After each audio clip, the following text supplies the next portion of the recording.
Hello everybody, welcome to this week's bonus podcast. It's a character profile of Daisy Midgeley. I'm Michael. I'm Gemma. And yeah, she's gone, but not forgotten. We're going to be talking about our favourite Daisy moments today, having a look through her 4.5 fabulous years on the street and just trying to maybe use this as a way to get over the fact that sadly, Daisy will no longer be lighting up our screens. You said the other day when I was putting the things together for this that you've forgotten a bit of Daisy's history, hadn't you? I wonder whether that's going to be the same for other people. She's managed to pack a lot into these 4.5 years, hasn't she? She's done a lot. Done a lot. She's made quite an impression. Won a couple of awards as well for it as well. And I think that Corrie's just that little bit of a worse place off without her. I don't know whether she's going to be coming back, but you know we're looking backwards rather than forwards at the moment. What should we do? Do you want to start off by rattling down her statistics, Gemma? Lay some facts on us about Daisy. She never had a birthday. She's never had a birthday, apparently. Not according to Wikipedia. We know that she was born in 1996, but didn't even get a birthday. That's sad, isn't it? That is sad. You'd have thought that she's the sort of person that might like to make it known when her birthday is. Yeah, she definitely seems like a birthday month person. She is. Yeah, get everyone on the Instagram and writing her birthday. I think, what can I say? Not yet. Her parents, Gregory and Christina Midgeley. She got two siblings, two half brothers. Yes, which together make one brother. Is that how it works? Well, Tom Midgeley unfortunately is deceased, yes. And she has another half brother, yeah. Which will probably never come up again. No, this is from Greg and his second wife, I think. So yeah. First appeared 27th of November 2020, last appeared on the 2nd of May in 2025. She didn't quite make 5 years, but she was in 637 episodes, played by Charlotte Jordan. Yeah, she certainly, they packed her in where they could. I mean, most years she was right up there in the number of, in the appearance count for the year. They knew that they were onto a good thing with Daisy, and I think working in the Rovers generally gives you a good number of appearances as well, doesn't it? But I think that they cottoned on pretty quickly that the viewers like her, that she was a bit of a magnetic personality, and throw all the storylines at her. She was definitely the recipient of a fair amount of grief. Well, I mean, she was a bit of a crier as well, wasn't she? Every woman on Coronation Street has to cry. Every woman on Coronation Street has to cry at some point, but she had more than her fair share of trauma. She's just so good at portraying it. But let's have a scroll back. Let's talk about Charlotte Jordan first. So her TV debut was in 2007 on an episode of The Bill, which is quite funny because we probably watched it. Little did we know what we were letting ourselves in for. She was in 2011 to 12. She was in a Nickelodeon series called Summer in Transylvania, which is like a school. I think it must have been a School for Vampires kind of program or what have you. I think there's some clips of that online. She also was in a Netflix drama called Free Reign. And co-produced and wrote her own short film called Tracks in 2019. I don't know whether that's available to see online. But one of my favourite facts about Charlotte Jordan back in the early days is that she was almost not even in the acting biz at all, because she signed up to a girl band run by Jerry Halliwell, no less, back in about 13 years or so ago. Didn't really go anywhere, sadly. But does it not have a name? I don't even know whether it got to the name stage. I don't know a whole lot about it, and I think people are being pretty quiet about the details of it. But yeah, Charlotte Jordan could have been a pop star. I think she would be great. I think that she's got the right. She's got a good singing voice. She does. Also, I always, whenever I hear the soundtrack for Six, the musical about Henry VIII's wives, I always think, I can't remember which one it is, the one who sings Don't Lose Your Head. I always think of Charlotte Jordan singing that song. I think that she's got a presence, hasn't she? She's really good as Daisy. I mean, I don't know very much about her in real life. I know I've met her a couple of times, but as Daisy, she is great at being minxy and mischievous and naughty, but still really likeable. Despite all of that.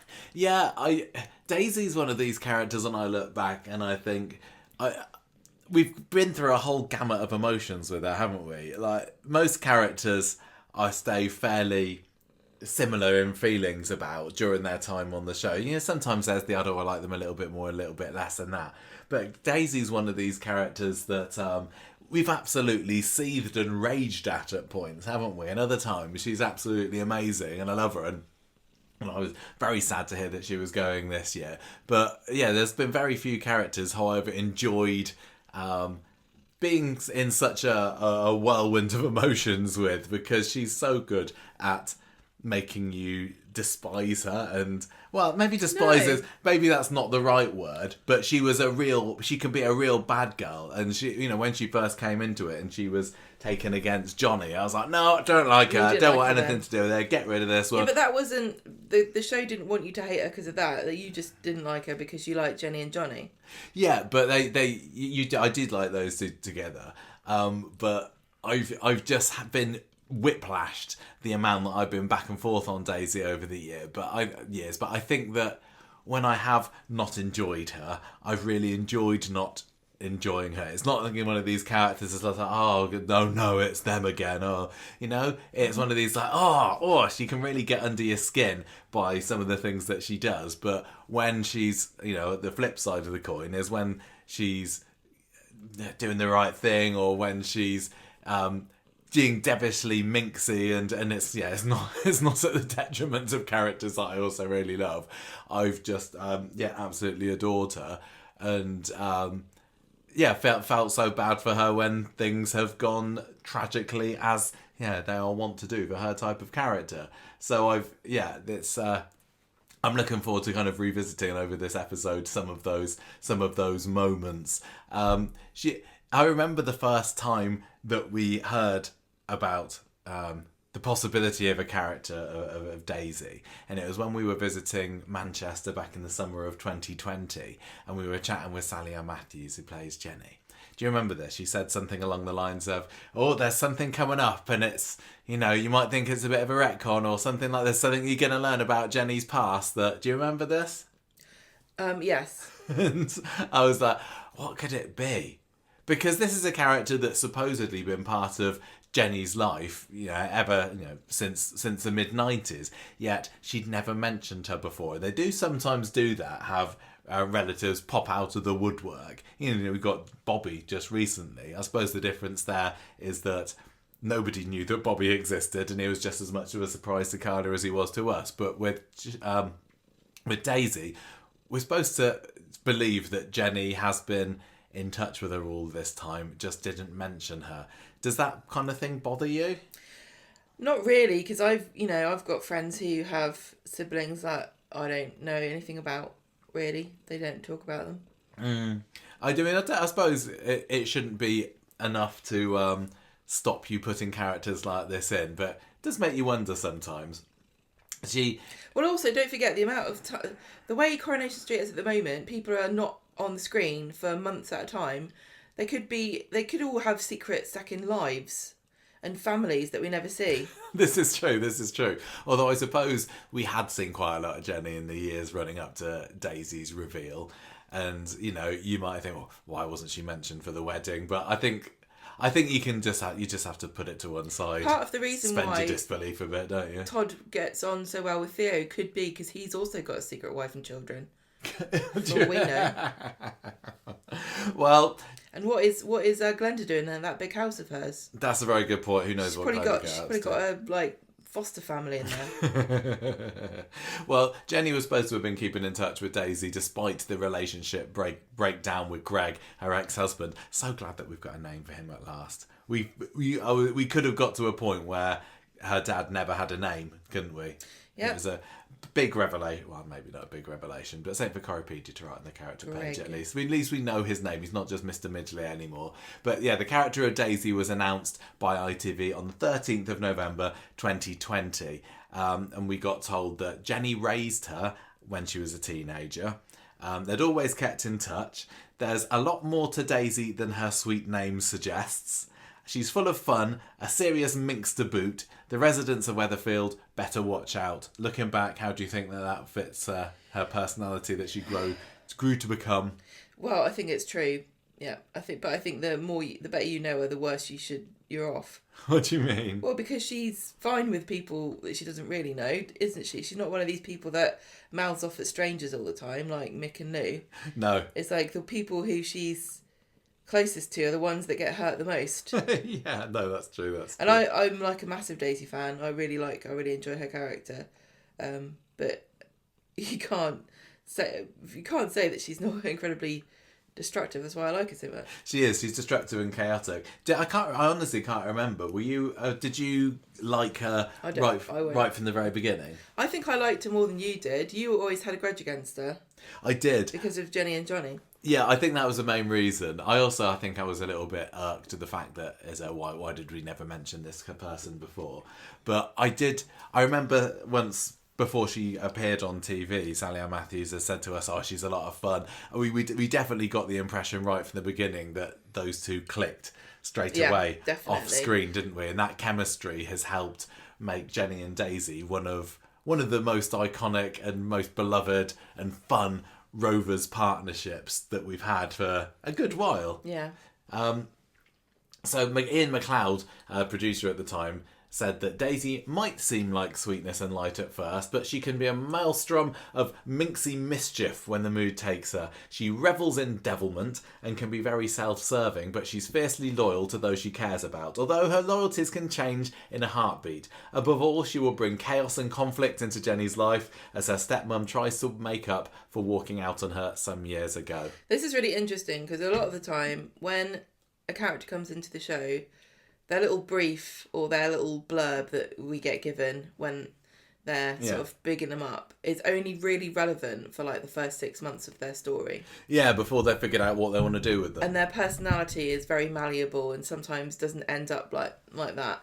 But on it, genuinely, that Ian McLeod quote was true for Daisy for her entire run of the show. It could have been a 5-year plan for her. It really what that just her complete bio there, like shifting loyalties in a heartbeat, fiercely loyal to those she cares about, although her loyalties can change in a heartbeat. That's like her story from start to finish. Yeah, it makes you wonder. You know, they do this kind of thing for all characters, but you're right. It can sometimes be a little more wishy washy, and you just say, "Well, we'll see." He's a ladies' man. I think they really knew what they were going for here with Daisy. And there aren't too many characters like her on Coronation Street. I suppose that Jenny's the one that's the most obvious one to me. What? That is like Daisy. I was thinking there's not very many characters like her, but Daisy and Jenny are peas in a pod. Yeah, which is one of the reasons why I think they work so well. And when they fall out, it's particularly tragic to watch. But I suppose, other comparisons, you got like Tracy Barlow, you got Tanya Pooley, the proper kind of bitchy kind of characters. Although I think with both of those two, they revelled in causing heartache. And I don't think Daisy's the same. No, I don't think Daisy's like a heartbreaker on purpose. No. I think she's got a bit more of a moral compass. Yeah. But I also think that she just she's not a very good navigator. I think that, Tracy just loved just winding people up, and she would purposely be cruel to people and make fun of them. And I don't get that kind of thing with Daisy at all. She's more, kind of just sassy and selfish and self-serving as well. Although obviously there were some stories at the beginning where she was given the opportunity to lean into her selfish and just this meaner side, I suppose, and then she took full advantage of it. So Charlotte Jordan, when she joined the show, said, "I'm thrilled to be joining such a well-beloved and iconic show like Corrie during its 60th anniversary, and especially while living in such uncertain times." So she had her audition during COVID, so she was very lucky to get that job there, because this was at a time when you couldn't just audition in the same way as always. Everything's changed since then in the entertainment industry, hasn't it? Yeah. There's a lot more self-taping. I think so. She definitely did a self-tape, I remember her saying. And that, from what I understand, that seems to be a bit more of the norm these days. So I think one of the downsides for Charlotte, on her first year of chorus, because they were still all bubbled up at the time. And I think it was early 21 when we had that second lockdown as well. And it did mean that for a long time she was kind of stuck in the Rovers, wasn't she? She didn't get to spread her wings out too much. So it was her with Jenny, with Johnny, a couple of the others behind the bar. And she seems like the sort of character that was screaming out to get into everyone's business and, you know, make herself known to everyone on the street, but just through circumstances didn't get that opportunity for the next year. And maybe that's one of the reasons why, again, I wasn't so keen on her at the beginning. It's because she was stuck in a place where she just got up to be a bit too naughty and a bit getting in the way of what I thought was already a pretty solid setup with Johnny and Jenny there. Charlotte continued to say, Daisy's been a delight to play so far, with a lack of filler and filter, sorry. Hopefully no filler. Flirty nature, but there's certainly more to her than meets the eye. I'm excited to flesh her out and see what lies ahead for hers and Jenny's relationship. She definitely was fleshed out, wasn't she? And there's a load of quotes that I got from Charlotte Jordan. It seems like she's certainly no stranger to the interview scene, and she's one of these actresses that really did like to get under the skin of her character. And that's the kind of thing that can make or break a character, isn't it? If the actress or the actor behind them wants to know all about them and totally gets why they're acting in a certain way, you know? Mm-hmm. So, of course, one thing that was interesting about Charlotte Jordan at the time was that she had to learn to put on a Mancunian accent for it. And I think lots of people have been surprised by how plummy she sounds in real life. Can't say that. Well, she's from Surrey, so she had to get a friend to give her a bit of voice coaching. I think, you know, I'm going to say done a pretty good, good job. I always forget that she's not from the north. No, you can't tell. Who knows whether... I think people who are northern also think she sounds northern. Yeah, I've seen lots of people saying, "Oh my gosh, is that her real voice?" when they've seen her on interviews here and there. So yeah, it seems to have done the job. What a talent this girl is! Sickening, isn't singing, it? Sickening. Accents, acting. So the story of Daisy then. She was born in 96, as we said, grew up in Middleton, and the family history was before 2008. At some point, Greg, her dad, left Christina for Jenny. We called her Christina Middleton at the time because that's what she was. She's now Christina Boyd. She changed her name. I don't know whether that's a maiden name or what, I can't remember. But yeah, Jenny was the other woman, which was, you know... Christina Middleton, you just said. No, I didn't mean Middleton. Midgeley. Midgeley. I was really confused. I saw Middleton where did that then, and I was thinking, Christina Midgeley. So Jenny was the other woman, and I guess we got to see eventually, 30 years later, almost Christina's ultimate revenge on Jenny. Well, I mean, I suppose she's won in a way, hasn't she? Because Jenny's now, she's not penniless, but she's potless. She's potless. She's facing a very uncertain future at the Rovers. So although Christina wasn't able to completely wipe the smile off her face, she's done a pretty good job. And I think she was saying that a couple of weeks ago, like, I finally get to wipe this smile off of Jenny Bradley's face. It's like been her rival for 30 years. So Christina ended up moving to Holland and sent the odd text here and there to Daisy. But she wasn't really into the whole motherhood thing, was she? No, isn't she the one who said, "I'd never really wanted to be a mum and I'm not very good at it"? Yeah, which was kind of refreshing. Yeah. Because you're supposed to... It's not supposed to be the done thing, is it? To admit sometimes that you struggle with parenting, or you're not just into it. But it's incredibly traumatic to hear that as a child. Yeah. But I think perhaps more people than would ever admit it can relate. Mm. And it wasn't until she was older that Daisy had this frank conversation with her mum about the lack of relationship between the two of them. But I think the fact that when Christina moved away to Holland, just sent the odd text to Daisy here and there, Daisy realised, I'm not getting anywhere with mum. But at least she had Jenny, who soon gave birth to her brother Tom. Sad times came in 2013 when Tom drowned in a paddling pool. And that's just been brought up fairly recently on the show as well, when my long-standing theory was kind of proven true, that Daisy was apparently asked to keep an eye on him. She didn't realise. I'm remembering this right, aren't I? She didn't know that Jenny had said, "Look, keep an eye on him while I go and do something." Yeah.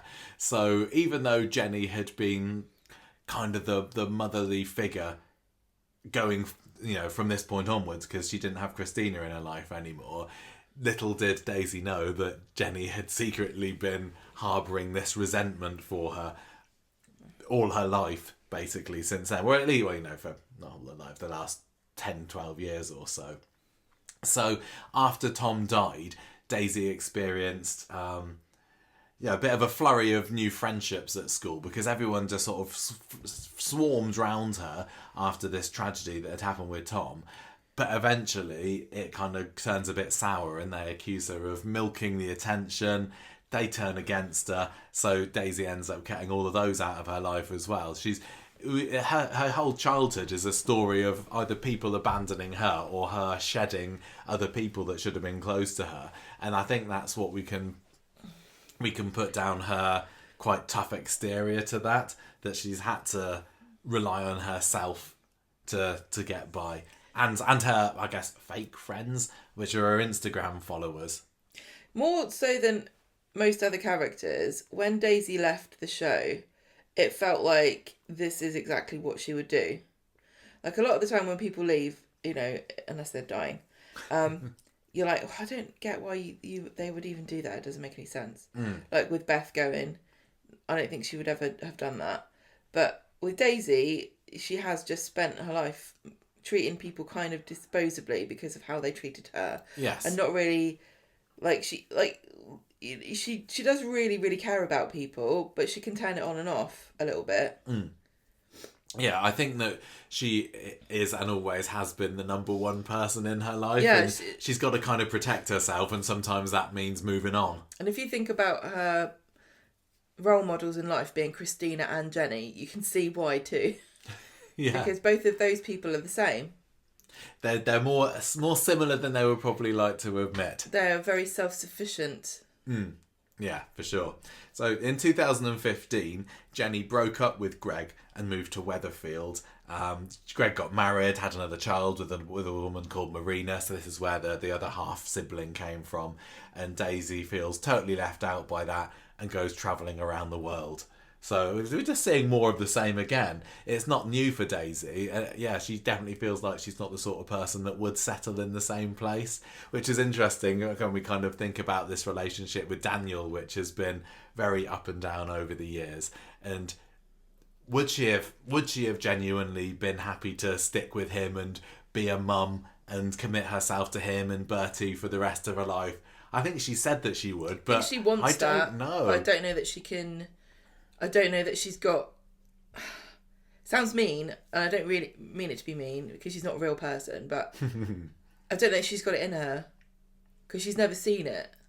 Yeah, she's got no real role model of what a. And that's not to say that anybody who's had a rough childhood has got the ability, obviously, to have a stable family. But I think that her personality, coupled with, I mean, she's the women she's seen coming in and out of her life. It's not like they're leading tragic, sad existences. It's like she sees Christina and Jenny and says, "Yeah, you can just look out for yourself. I guess maybe I should do that more." Yeah. She's like, if there's only one person I can rely on, and it's myself. And it, like I'm saying here, this is a fictional character. This is not to cast aspersions on anyone who's had, a life like this, because it is just, it's all made up. And so if you're going to make up a story about somebody who's going to eventually end up ditching their closest relative who they said that they loved and they were supposed to be so close, and also her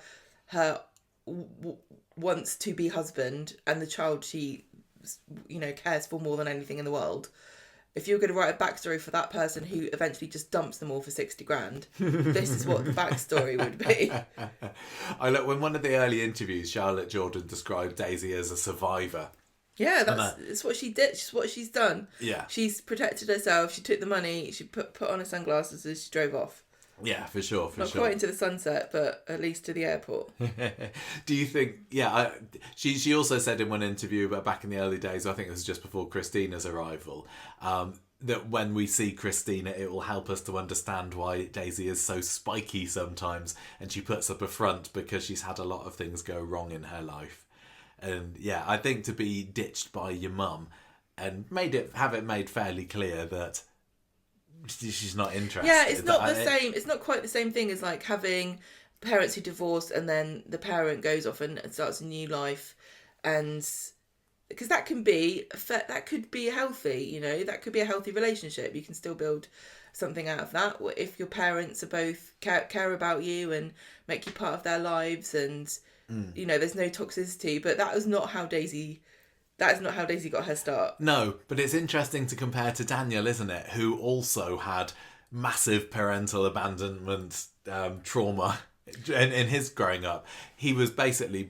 Ken, his real dad, was nothing to do with him, or barely, until he was, you know, for the first 20 odd years of his life. And then midway through his teenage years, his mum Denise abandoned him. He had to bring himself up. So he's also had a not dissimilar childhood to Daisy, but he's not become that sort of person. So it's not, you know, we're not saying that's who you're going to... so you can understand the way that Daisy's become. Yeah, I mean, it's interesting to compare them because, and again, these are not real people. I'm not a psychologist. Disclaimer. This is just fiction. But Daniel's become very clingy and Daisy's become the opposite. Yeah. Like, Daniel jumps from serious relationship to serious relationship with these women who all kind of look a bit similar to his mum. They've got blonde hair. They're very attractive. I mean, they're not exactly the same, but, you know, this is trying to spin a yarn here. But he gets into these serious relationships. He's always looking for somebody to make a family with.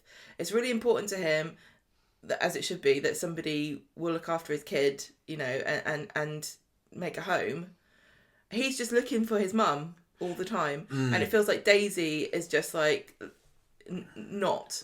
I guess that Daisy kind of did have some people that she could rely on, but Daniel didn't. And I just get the impression from his teenage years that he was literally on his own in a house, knocking about on his own. Reading books. Reading books happily. So, which would kind of make sense for why he yearns to have a bit of comfort in his life, whereas Daisy... And that's kind of... hasn't been so alone. So doesn't... And go on. It's just kind of interesting how Daisy's not happy to settle for something that isn't right, whereas Daniel is desperate to make things work even when it's clear they won't. Yeah, for sure. Daisy always knows, I've survived this far. I can do better. Yeah, I don't need this. I can find something else. Whereas Daniel's like, no, please, I need you to feed Bertie. But I think Daisy...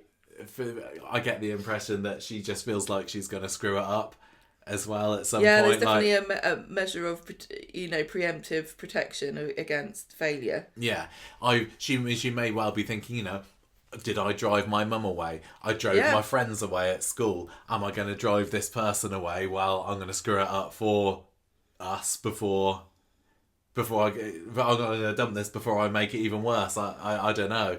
It's fascinating, but I suppose it at least gave them something to have in common, Daniel and Daisy, to talk about. So 2020 was the year that she came into the show. Do you want to just remind us a little about her introductory stories for the year? Well, she meets Lee, who's the patron of a yacht club.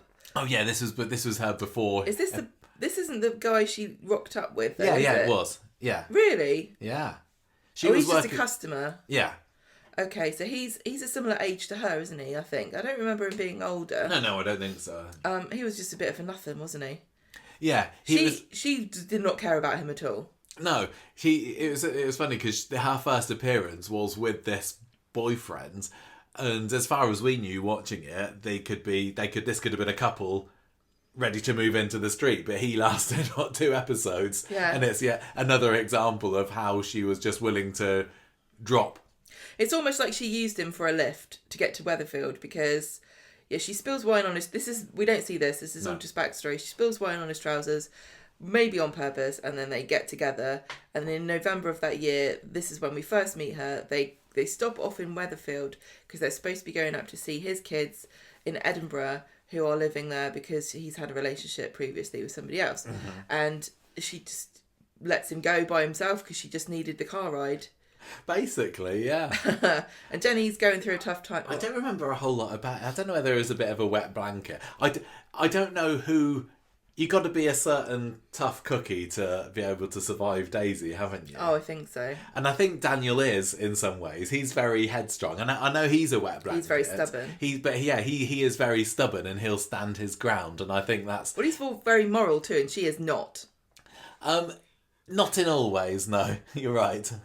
You can't steal 60 grand from somebody and claim you're on the moral high ground, can you? I think that really was what stopped them from being... All the way through this profile, it's full of... Daniel tells Daisy this is the last straw because she's done X, Y and Z thing wrong and he can't tolerate it. That's literally it. It's like he's married a criminal or was trying to marry a criminal. So anyway... Jenny and Johnny are going through a tough time because this silly Scott storyline where he turned out to be a getaway driver and Johnny did, yeah. I can't. Yeah, Johnny. He was facing prison. I think it was early 21 where he ended up being going to jail, but he was also being fairly self-destructive and was trying to protect Jenny by making her want him out of her life. I think, and he was being pretty difficult and on purpose, and that's the Johnny that Daisy came in to see. Yeah, she didn't know the love story. No. I remember Daisy coming in and talking about smoked salmon or something. Did she? Yeah, was that something to do with a wedding meal or something? I don't know. Anyway, they were just arguing all the time, Jenny and Johnny, yeah. and Johnny was stirring things on purpose. I remember there was a scene where Daisy was listening up against the door in the back room of the Rovers. It might have been in her first episode, and you could tell from that moment, like, oh, I like the drama. And that was something that was fun for Daisy all the way through. We even had it like just recently. She sits on the edge and gives these great expressions of like, oh, what's going on there then? Yeah, perfect for a Corrie character. She's not impressed with Johnny. She's trying to get Jenny to end the relationship, the marriage. And when Johnny gets arrested, Daisy stays in Weatherfield to help Jenny run the pub, and Lee goes off, and we never hear of him again. This guy from the yacht club, and that the year ends with Johnny in prison and Daisy trying to get Jenny to dump him. Yes, and I think that it was quite fortunate for Daisy that she was able to land on her feet there. She'd obviously been involved in hospitality before if she was working in the yacht club, but she definitely seems like the sort of person to me that is right at home, customer facing in a place like this, don't you think? Well, she's got a very entrepreneurial spirit, and she's also very attractive. So I think her story makes sense, you know, of trying to own a business. Like, her whole story all the way through is trying to make some kind of business out of kind of using her personality in a way that's like a commodity, because she gets into this MLM in 2021, which Michael's going to talk about in a second, with Double Glammy, but then also the whole Instagram thing. Yeah, for sure. Just before we go into 2021, I kind of was thinking about, I think that in some ways Daisy was able to save the character of Jenny and extend her time at the Rovers, because I loved Jenny and Johnny when they were together in the pub, and they made a great front of house for the Rovers' return. But I think that and this was around the time that Richard Hawley chose to leave, wasn't it? He was originally going to leave at the end of 2020, but they were able to convince him to stay on for another year so that he could drown in the sinkhole in late 21, which was originally planned for 2020.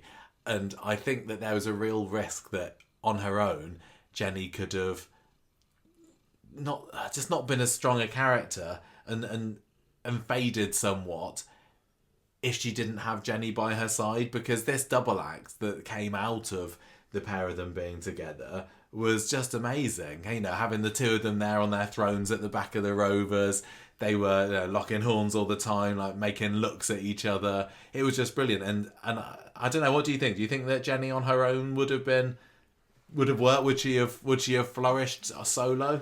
The way Corrie works, it feels as though they don't know what to do with people who are not in a relationship or in a family.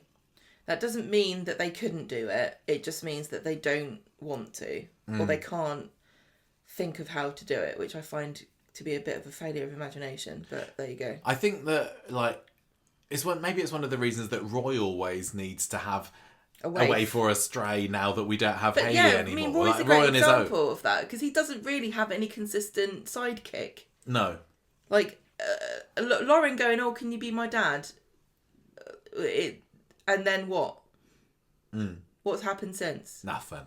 But there's, he's got Nina in there as well, hasn't he? Yeah, Nina. I think that But Roy... Nina's not been in it. No, What's going on? She's been in it. Who's been in it recently? No one. If Roy was on his own at Roy's roles, with nobody to bounce off, it wouldn't be quite as interesting. Well, and I think everyone's that's probably got to have the same somebody with to Jenny. talk to. But think about somebody like, Uncle Stephen or Pat Phelanus, or, all of these kind of criminal characters, even somebody like Kit. They don't have to have a springboard, or somebody to talk to. They just kind of like lone wolves. Why can't women be like that?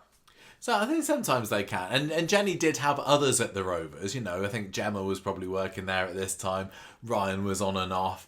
But that duo of Jenny and Daisy it just worked really well. I'm not saying perfectly. It didn't work well. I think it worked brilliantly. But I'm just kind of like, I don't think it's fair to say that Jenny needs somebody, because I think that, except for the fact that Corrie can't do strong individual independent women very well. Not always. No, not at the moment. 2021, you could see that Corrie knew that they were onto a good thing with Daisy, because she launched straight up to the 8th most featured character of the year with 128 episodes, and it only went better than that. I suppose you do often get this. We're seeing it with Kit at the moment, aren't we? And we saw it with Dee Dee last year, that these relatively new characters just have everything thrown at them. Yeah. Maybe the actors are cheaper, I don't know, when they're new. I don't think that's unfair to say. But I do think that Corrie did strike gold with Charlotte Jordan, and having her there in the Rovers and adding a bit of sass to the proceedings. It was, why wouldn't you take advantage of it?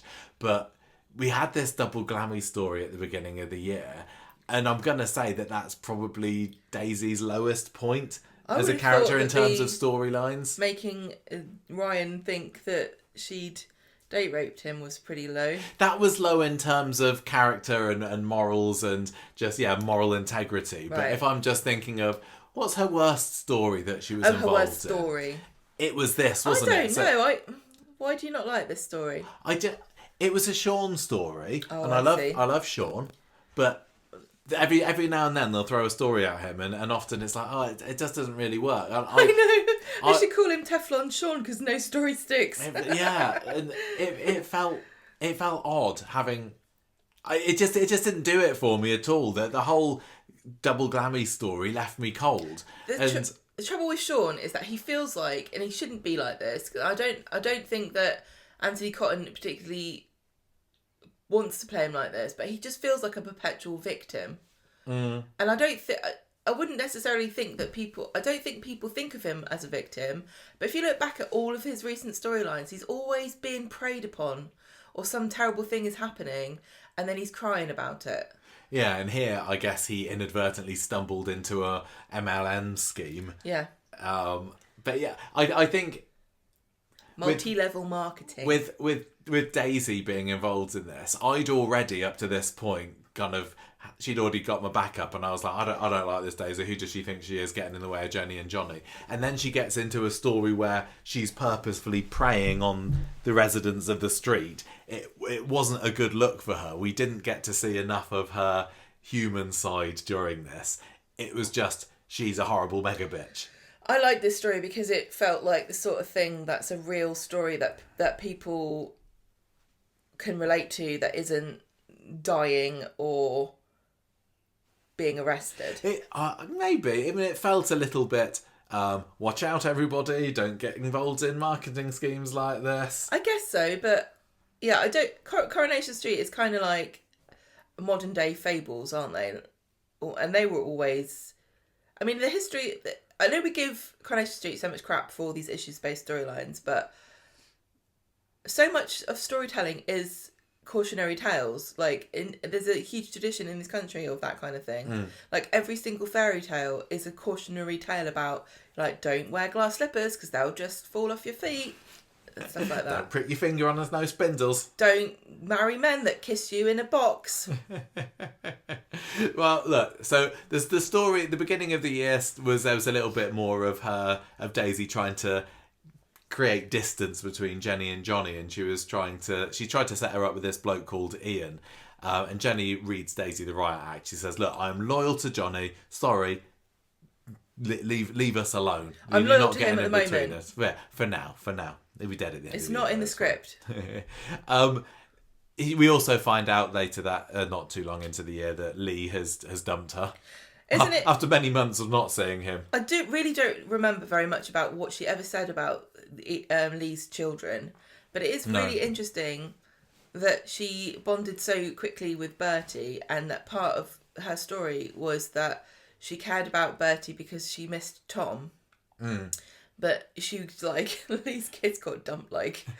Well, I mean, if the kids lived up in Edinburgh, this might have been the first time that she'd ever... Yeah, I know, but... She'd ever seen them. But she probably never had seen them before, but she clearly wasn't yearning to make a family. I think one of the reasons why she ended up loving Bertie so much is because of how comfy and safe and loved she felt through Daniel. Yeah. And like you said, I think this Ian Lee, guy was just a bit of a meal ticket for her and a trip up north. And also, like, cynically speaking, it seemed obvious to me that this Lee's kids have a mum, and Daniel was seeking a mum. Yes, Bertie was a poor orphan. And so you get to be the main parent, which is a much.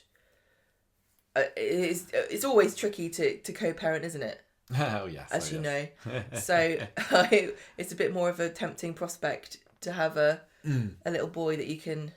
Yeah, have as your own. You can, tell him what to do, I guess. That's what So the main draw of children are. The double glammy story started fairly early on in 2021, and it was Sean who got into this first. And Daisy sees an opportunity here because, reeling in unsuspecting suckers as a bit of a siren herself, this was just the next step on from getting the latest man at the bar, isn't it? Who I'm sure she could bat her eyelids at anyone and get them to buy whatever drink she wanted. There's a real sort of, it takes a certain kind of person to do this job. And Sean was doing it, I think. I can't remember his reasons for getting into it. He kind of had to, and he wanted to help. Do you remember he had the aspirations to buy a fancy flat in the northern Was that what it was? And he was going on about, he wanted to provide for Dylan, I think. I don't think... and he was homeless. I think Daisy knew what she was getting into, and she wasn't suckered in the same way as Sean was. Daisy's like, this is a scam? Okay, I'm in. Bring it on. And Sean's like, no, it's not a scam. It's a totally normal... It's not a triangle scheme. It's actually an inverted triangle scheme. Yeah, Sean was just suckered in just as much himself, but Daisy knew exactly what she was signing up for. And she... one of the people that she tried to enlist onto this double glammy scheme was Carol, Sean's homeless friend from the past, and Sean's like, hang on a minute, don't get her involved in this as well. She can't afford it. But Carol thinks that Sean just doesn't think she's good enough for the scheme and joins anyway. So meanwhile, while all this is going on, you've also got the latest developments in Jenny's love life, in that fateful night where she ended up spending a few hours between the sheets with the hunk that is Uncle Ronnie. Mere hours before Johnny was released from prison. Mere days. Was it days? I thought it was You've hours. Written hours. I mean, you've written days, but you said hours. It didn't really matter at the end of the day. Johnny was due back from prison, and Jenny just couldn't keep her hands to herself, could she? And that Ronnie. Well, some people celebrate differently. So she finds that Ronnie has slept with Jenny, and then so she blackmails Ronnie into selling double glammy products as well, so that he doesn't get found out, so she doesn't tell Johnny about that. But then Jenny finds out about this, threatens to throw Daisy out. I think there's been a few times over the years that Jenny's like had enough with Daisy and wanted to throw her out.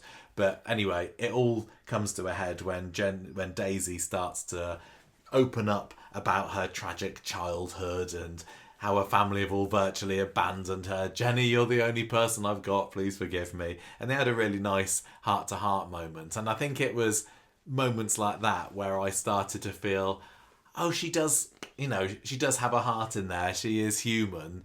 And that's what I loved about her. Her vulnerabilities, the fact that they gave her vulnerabilities, was just tipped the balance of me and made me start to warm to her a heck of a lot more. But she knew that she would get something out of being vulnerable.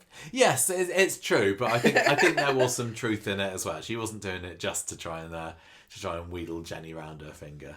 So Carol, meanwhile, is starting to get really desperate. She can't recruit enough people for Double Glammy. Daisy's like, well, sorry, I can't end your contract. You got to keep trying with it. And then Carol deliberately overdoses. Sean's got no option to reveal the details of the scheme to Daniel, who is a top journalist at the time. He writes an expose on it, and basically that shuts down the Double Glammy scam. That's the end of that. Double scammy. Yeah. So Daniel and Daisy are not together at this point. No. He's just writing. He's just exposing an MLM in the papers, and then. Yeah, I can't remember. I don't think there was a whole lot between Daisy and Daniel at this point, but it was the start of something beautiful between them. Yeah. I always like it when a couple gets together like that.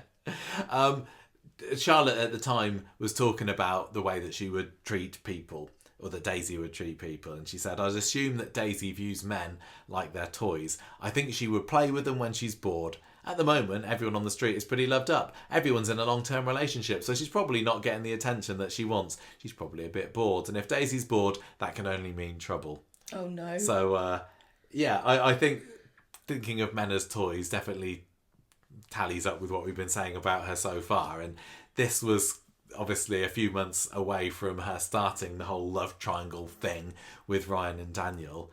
But yeah, here she was getting bored and then just scamming people, and she's now got something else to move on to in the form of Daniel and Ryan. Johnny and Jenny first, they split up. Daisy tries to persuade Jenny to let her buy into the Rovers, but when Jenny discovers what a massive schemer Jenny's been with this whole Double Glammy thing, she says, no, not going into partnership with you. I'm going to buy it on my own. That was kind of interesting that right back from the early days, Daisy was showing a bit of an entrepreneurial side and had... she's definitely got confidence in herself, hasn't she? Yeah. It wasn't necessarily just a case of, I want to be in a business because I want to get more money. Because she was a bit of a gold digger. She wants stability. She wants stability, but it's difficult to know how well she'd handle it, because, like we've seen, she jumps about a lot, and she. But she is smart, isn't she? She's very smart. She's very smart. She's very canny.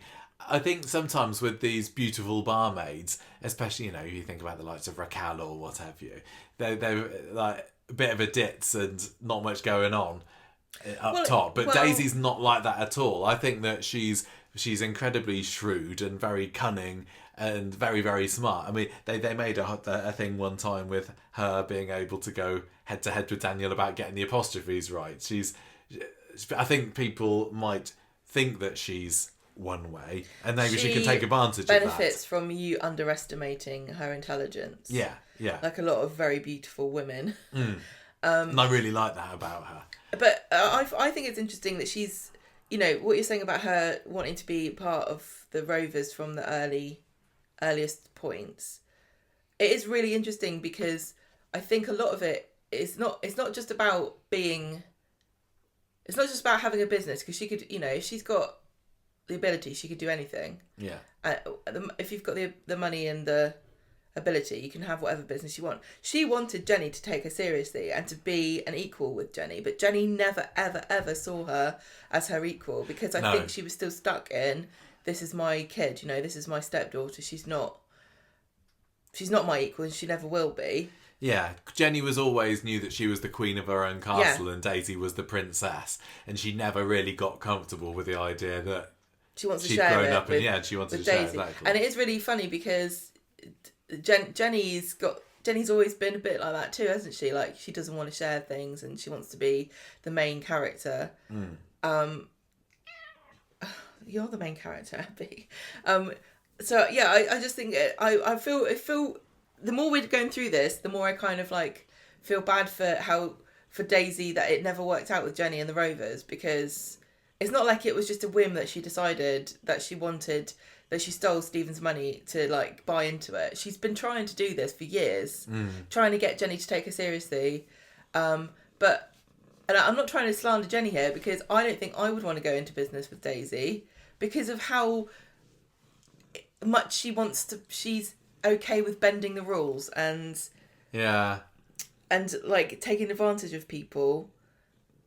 And I don't think that Daisy does it ever maliciously. I just think that can see that she's got power in a situation and she's not afraid to use it. Yeah, it could have been quite interesting to see an alternate reality where Daniel had used Denise's money to buy the Rovers like he was going to a few years ago, months ago, before Shona got her hands on it, just to see like how could Daisy have coped at the top, because we've never seen that from her. No, she's always been subservient to someone very reluctantly. Honestly, I think if the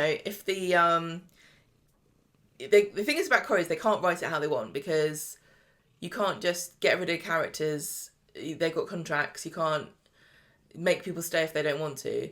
But genuinely, in real life, if Daisy had got hold of the Rovers with Daniel, I do think Jenny would have just gone. Jenny could not have coped with it. If Jenny had, because I think that probably Daisy would have done quite well. Yeah, I think she would have done she'd very well. Probably for the past 5 years been having a look at see how it all works, learning about how the books work and the ordering and the relationships between the staff, and I think she probably would have stepped in. She's the smart cookie and done brilliantly, and that would have just made Jenny sick. She couldn't have coped with seeing her stepdaughter doing as well, or maybe even better than her. I also think Daisy would have completely changed the way the Rovers works. I think it would have become a bit more of a hot Instagram spot. She might have, made it. Although, I mean, I think one of the things that we can say about Daisy is that she wasn't as social media addicted in her later days. I think that what happened... no, because she got acid thrown on her. Yeah, with what happened with the acid attack Pissed later. you right off. It does a little bit, but I think she still understood the power of social media, but she was was doing stuff. She was doing some promotion the other week, wasn't she, when she was trying to do the No Secco, doing social media stuff for that. Yeah, I forgot about that. Yeah. The thing about Daisy and Jenny over the past 5 years is that most of their stories have been based, well, Jenny more than Daisy, in the Rovers and the failure of the Rovers to make money, but they haven't invested in that story or made it make sense.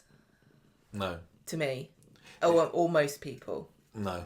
Because it's fine when they don't want you to think about it, but when they run out of ideas, they're like, oh, the Rovers is in trouble again. It's kind of, it's like and the factory. Factory. The Rovers really any different now to how it was 2 years ago when Henry had to buy into it? It's like what happens with the Factory. Every so often they're like, oh, Carl's not got anything Liquor to do. crisis. Oh, there's an order that needs to be done, otherwise the whole thing's going to go bankrupt. Yeah.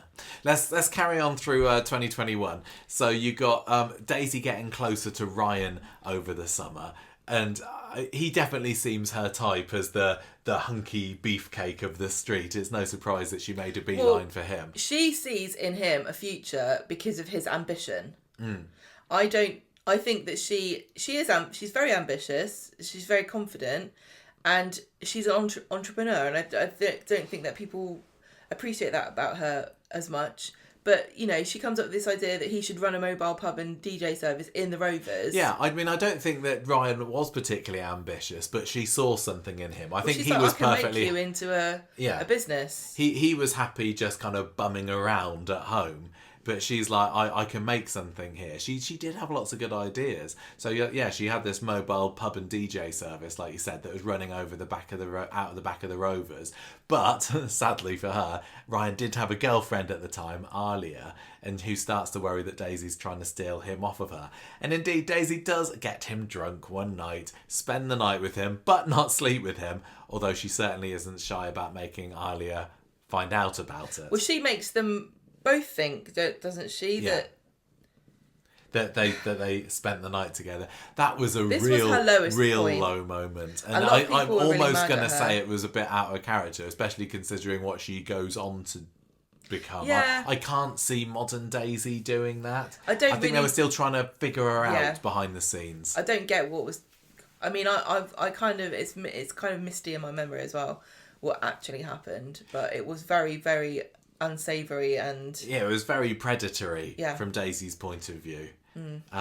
Didn't like that, but we'll just move on. at least, he gets a pair of decks out of it in the end as she jets off to Bali, so forgive and forget. It's water under the bridge, isn't it?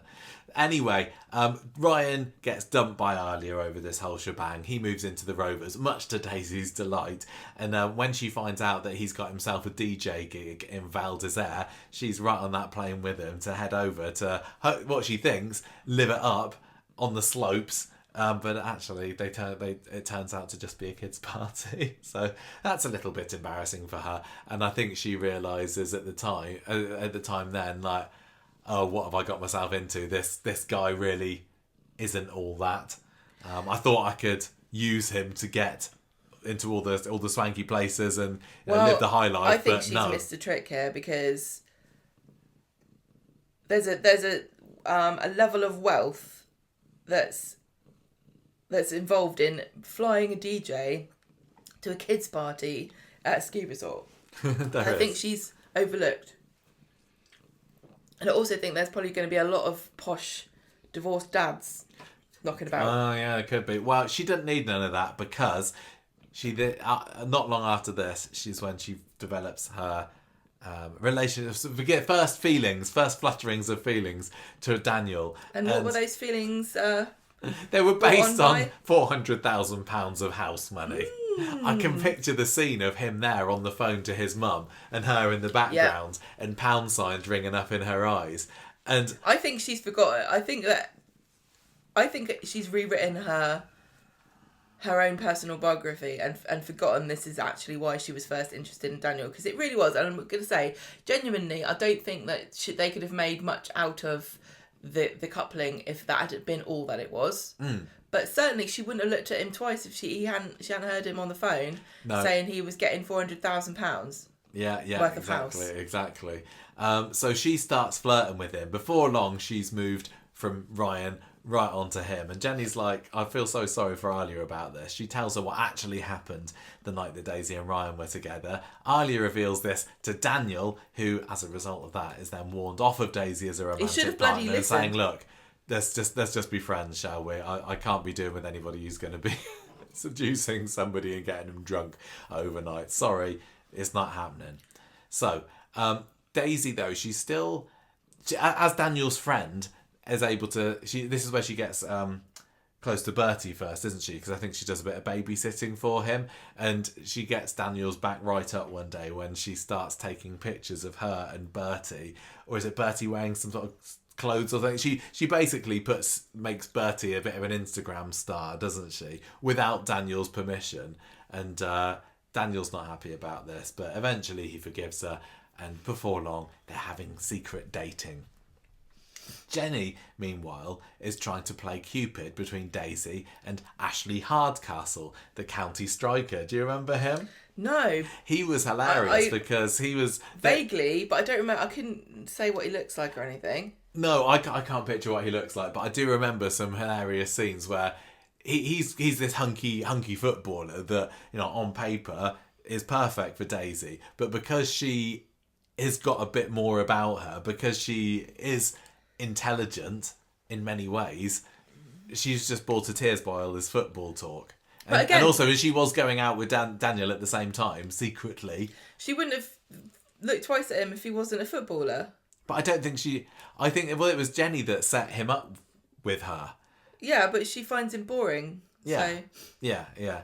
Anyway, Daniel and Daisy row when she starts getting free clothes for Bertie from a company who think that Daisy is his mum, which she didn't correct, by the way. And the final nail in the coffin comes when Daniel overhears Jenny saying that Daisy is only interested in him because of his inheritance. So That's not the only reason, but it was one of the first reasons. Yeah, Daniel, like you said, is a bit of a soppy romantic at heart. He's read his fair share of poems over the years. And lots of poems are written by people that are poor. And poor and soppy.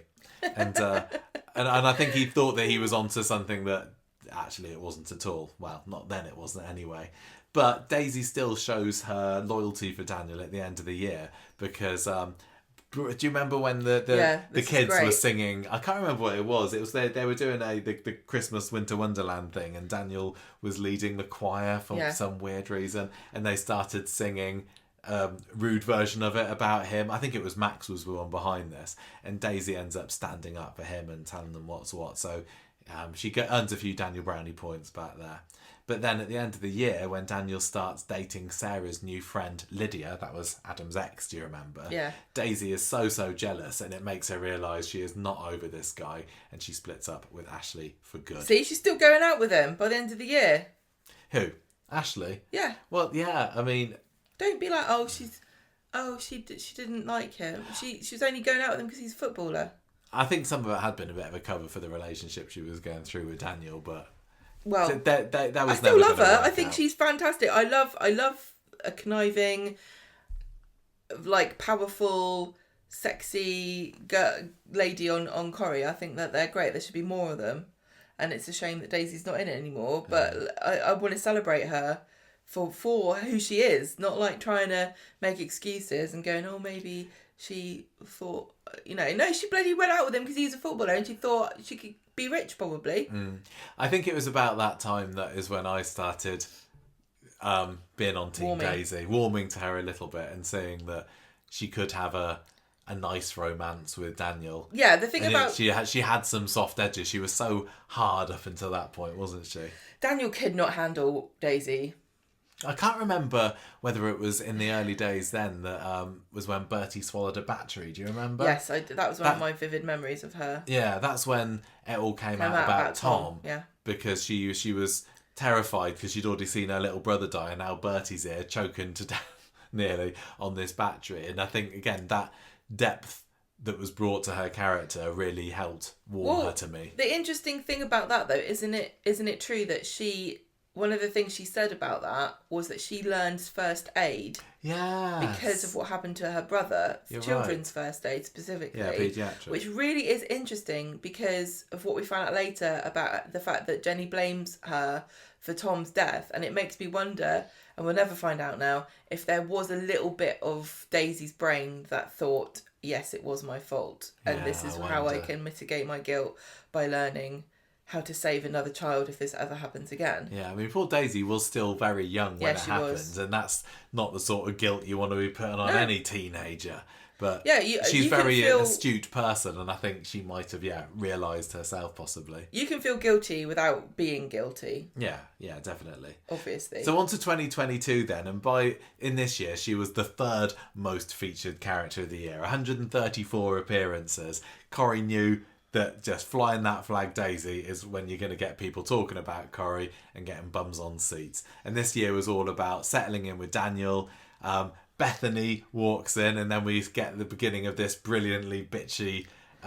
this rivalry that's not really, because Bethany is of no match whatsoever for Daisy. Not at all. It's like watching a kitten fighting with a lion. Yeah, but it's so much fun to watch. I love them butting heads, and I'm very sad we won't get to see any more of that. I know, because when Bethany, when the actress went on to maternity leave, Lucy Fallon. I thought that she would come back in. I don't know when I realised that Daisy was leaving, but I thought we'd at least get to see them again. one more time. Alas, no.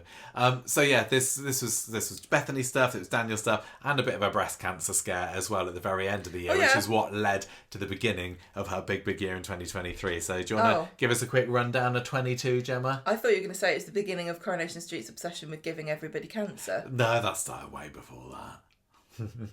What was going on for Daisy in 22? Well, this is with Lydia. Yeah, Lydia's still on the scene. Still going out, right? Yeah. And Daisy makes a comment to Lydia that Daniel's a good man. And she's like, what, you want my man?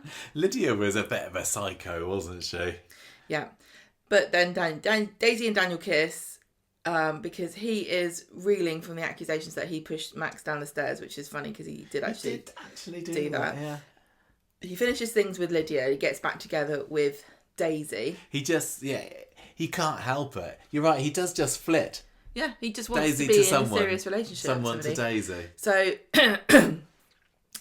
Daniel's kind of ex-Nikki, who was the cardigan wearing sex worker, comes back to the area, and Daisy gets jealous again because Daniel's getting involved in her life, even though they're not going out. Yeah, she wanted to be she changed careers, hadn't she? She wanted to work at a school now. Yes, as a teaching assistant at Wetherby High, so he helps her get that job.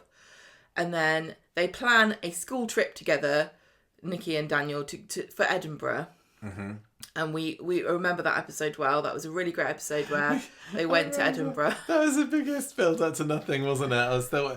they were planning it for months, and then all of a sudden, we went there a month ago. Yeah, sorry, you missed it.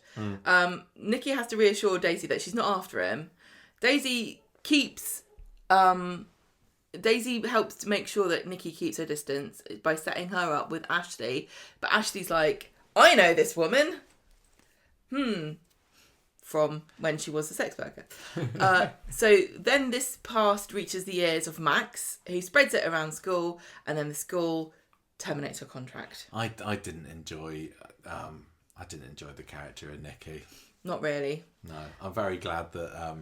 She comes back every now and then. She does come back every now and then, but I'm glad that Daniel was able to stick through with Daisy during this. Well, Daniel accuses Daisy of leaking this, and then dumps her, and then Nikki realises that she is getting in the way of reconciliation, so she leaves, and they get back together again. Hooray. Jenny then says to Daisy, me and Leo are going to live in Canada. You can manage the Rovers. This was Jenny and Leo all selling up and all at the beginning of this. Moving on and being in the middle of the Stephen Reed saga, wasn't it? Yeah. So Daisy almost had her opportunity. You're right. It's no wonder that she just kept on trying to reach for that, because it's been within her grasp so many times, and also over the course of her story. Jenny's not really ever thought about Daisy's feelings about any of this, because imagine having this waved in your face and then having it taken away. Like she's tried a couple of times, and she's clearly, Jenny thinks she's good enough to manage the whole place by herself, but she doesn't want to co-manage it with her. Yeah, because she doesn't want to share the limelight. I mean, it's not Jenny's fault that Leo got murdered, pushed off a balcony and into a bin. No, I know, but what I'm saying is that Jenny can't share it with her, and that is a really sad. The fact that Jenny couldn't share the Rovers with Daisy is really why a lot of the last year or so has happened. So meanwhile, Daniel and Daisy's relationship becomes more serious, and she says, let's move into Bertie's house, right? And he's Denise's house, your mum's house. It's like, yeah, you've got this house, why don't you bloody live in it? Didn't they have Ukrainian refugees in there at one point? Yes. Yeah. So and he doesn't pick up on it. No. Bertie calls her mummy, which annoys Beth, who is obviously the aunt of the dead woman who actually did birth Bertie. Daisy sees it as a sign that she should double down and be more committed to this relationship. Yeah, you're right. It was at that point when she was like, I think I'm onto something here. Yeah, I would like to be mummy. Yeah, do I settle down? Have I reached an age where I need to live a traditional life? Or do I just stay living on the... Don't do it, it's a trap. Daisy and Daniel let Paul have the corner shop flat, But she thinks that's because they're moving to Denise's house, and he thinks it's because he's moving into the Rovers, and then they end up homeless and have to move into number 1. Oh, that was funny, wasn't it? That was such a weird... I know it's funny, but it's weird. Like, how did that happen? I loved how they did live at number 1 for a spell, because it gave Daisy and Ken some time together, and I think that's the ultimate sign of you've made it on the show. You get regularly in scenes with Ken, and I think it's something that Claire Sweeney has obviously been enjoying quite a lot over the last 12 months. It's like an audience with the king. Not everybody gets to, share a scene with Ken on a regular basis, but Daisy, again, she's a bit of an intellectual. I can imagine that the pair of them might have had the intelligent discussions. He's like, I'm so glad I've got somebody to Every now talk and to then. about this, because Daniel's such a bimbo. Well, Ken was he was not Sinead's biggest fan, I think. No! Well, because And- he blamed her for not letting Daniel go to Oxford. and he also thought she was a bit stupid. Yeah, and I think that probably Ken would have seen that Daisy has got a bit more about her, and Yeah. that this could work. Because Ken's always been a snob like Daniel. That's why Daniel's like the way he is. Because he always thought he was better than Deirdre. Yeah. Because he thought Deirdre wasn't clever. Yeah, whereas I think with Daisy, it was almost like Daisy and Daniel were similar in a way that Ken and Val, his first wife, were similar. Yeah. Not completely on the same level. Ken was still had, you probably could have beat her in an IQ test, but they were closer. And you're right, with agree. Ken and Deirdre, that was more of a Daniel and Sinead. Yeah, and I don't think, I'm not trying to say that Deirdre was thick or anything. I just think that that's what Ken thought. Yeah, no, totally. And Sinead was, smarter her own way as well, wasn't she? Yeah. Not her fault she had a dopey voice. Oh, God. Daniel reads an article written by Bethany, and he's so excited he decides to take up writing again himself, and Daisy's not very impressed. But then she gets distracted by thinking that she's got breast cancer. This triggers Daniel because he's got all these memories of Sinead dying, and he goes to the appointment that she's got drunk. And she gets really upset and tells him to stay away from her, but they reconcile when she reads his article about how Daisy's turned his life Why around. is he writing an article about Daisy? Well, why not? It's just Who's going to read that? Anyway, I know there was a lot of weird stuff going on with Coronation Street, and journalism is so funny. I know. It's like they've never read a newspaper or a magazine. I do love how they sowed the seeds of Daisy's upcoming rivalry with Bethany here, because she wasn't even on the show at this point, was she? But she was just, an article of hers appeared. Daniel was like, oh, okay, I remember her. And Daisy's like, I don't like, get away from me. So she was definitely a jealous and possessive sort of person, quite insecure. Well, she was right to be. Yeah. Look at what's happened. Look at what happened. Daisy is, her lump's benign, Hooray. but this was the worst thing that could have happened to her, because she Justin, who's there to support his mum at the hospital. Yeah. And that begins a saga all of its own. That was a real saga, wasn't it? I can't remember at the time when we first saw Justin whether we knew much about what was going to happen. I think we possibly knew that there was going to be a stalking story, but he was just... every so often, towards the end of December, Corrie will drop somebody into it who 3 months down the line turns out to be a lot more important. Like in this past year, you had the Van saga with Chesney, and then that kind of goes quiet for a bit, and then it turns into something the next year. So you got to look out for these supposedly random appearances in the final weeks of the year, because this one with Justin, he obviously became this huge character going into 2023, which was Daisy's biggest year yet. Before we do, though, I do want to point out that 2022 was quite a big year for us on the podcast. This is our 10th anniversary, wasn't it? This is when we went up to Manchester for a little while. We got to see a little bit more behind the scenes filming, and we were actually very, very lucky that that's when we got to see Charlotte and Jodie Prenger and Sal acting IRL, didn't we? I know, it was really great to see those three together, it was really good fun to watch Charlotte and Sal working together. And also, because this was Jodie's, within her she first wasn't few even weeks, on was it? screen. No, No, you're right. She hadn't made an appearance yet, had she? And you could tell that right from the beginning she'd kind of thrown herself into the role. But I loved watching Charlotte perform. She It was just great. so live wire.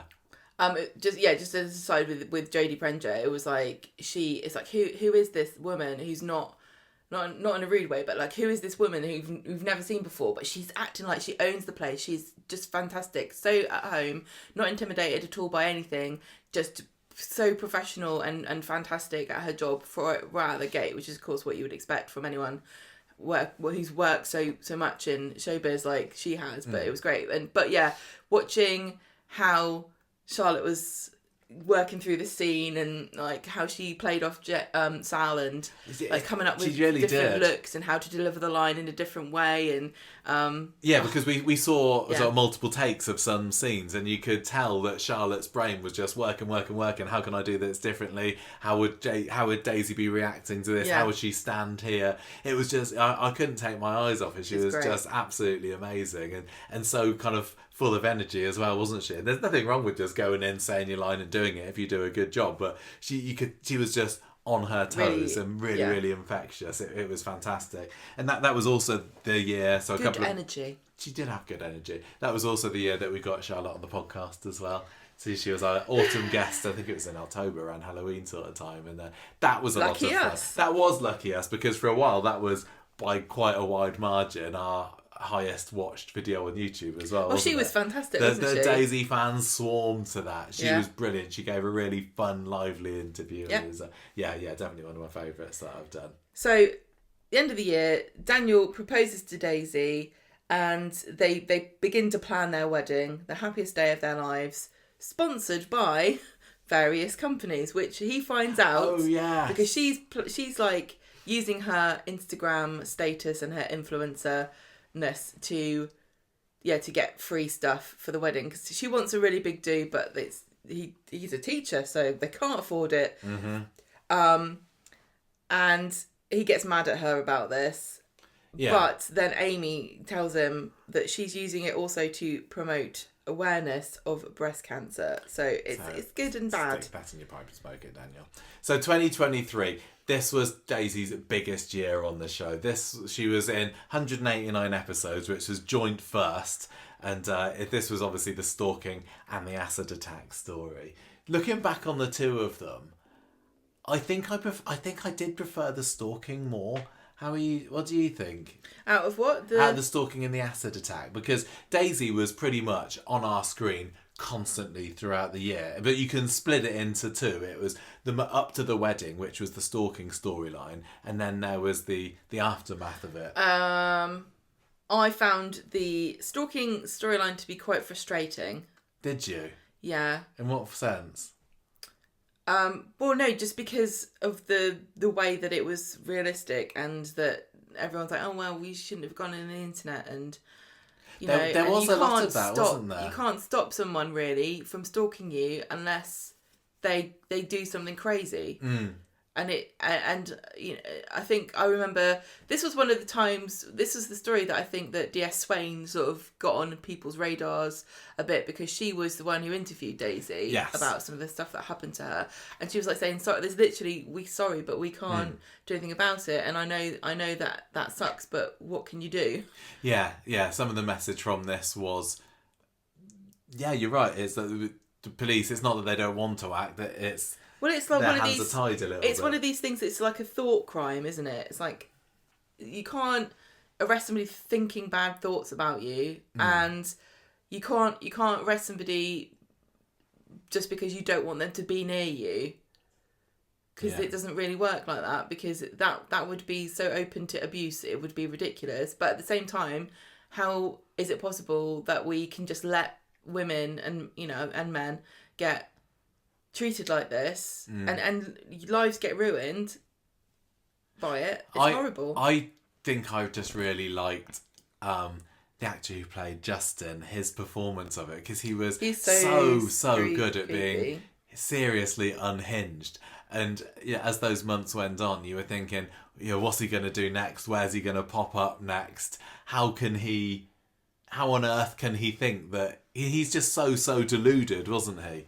And Daisy was just going through hell during this, but he didn't get it. No. It was like talking to a brick wall. And it was build up, and then eventually with the acid attack we actually had it. And I think with the acid, after the acid attack story, then you had the catfishing and the kind of relationship trauma bonding with Brian and Daniel, which didn't work as well for me. I didn't go much on it really because I didn't really I didn't. Yeah.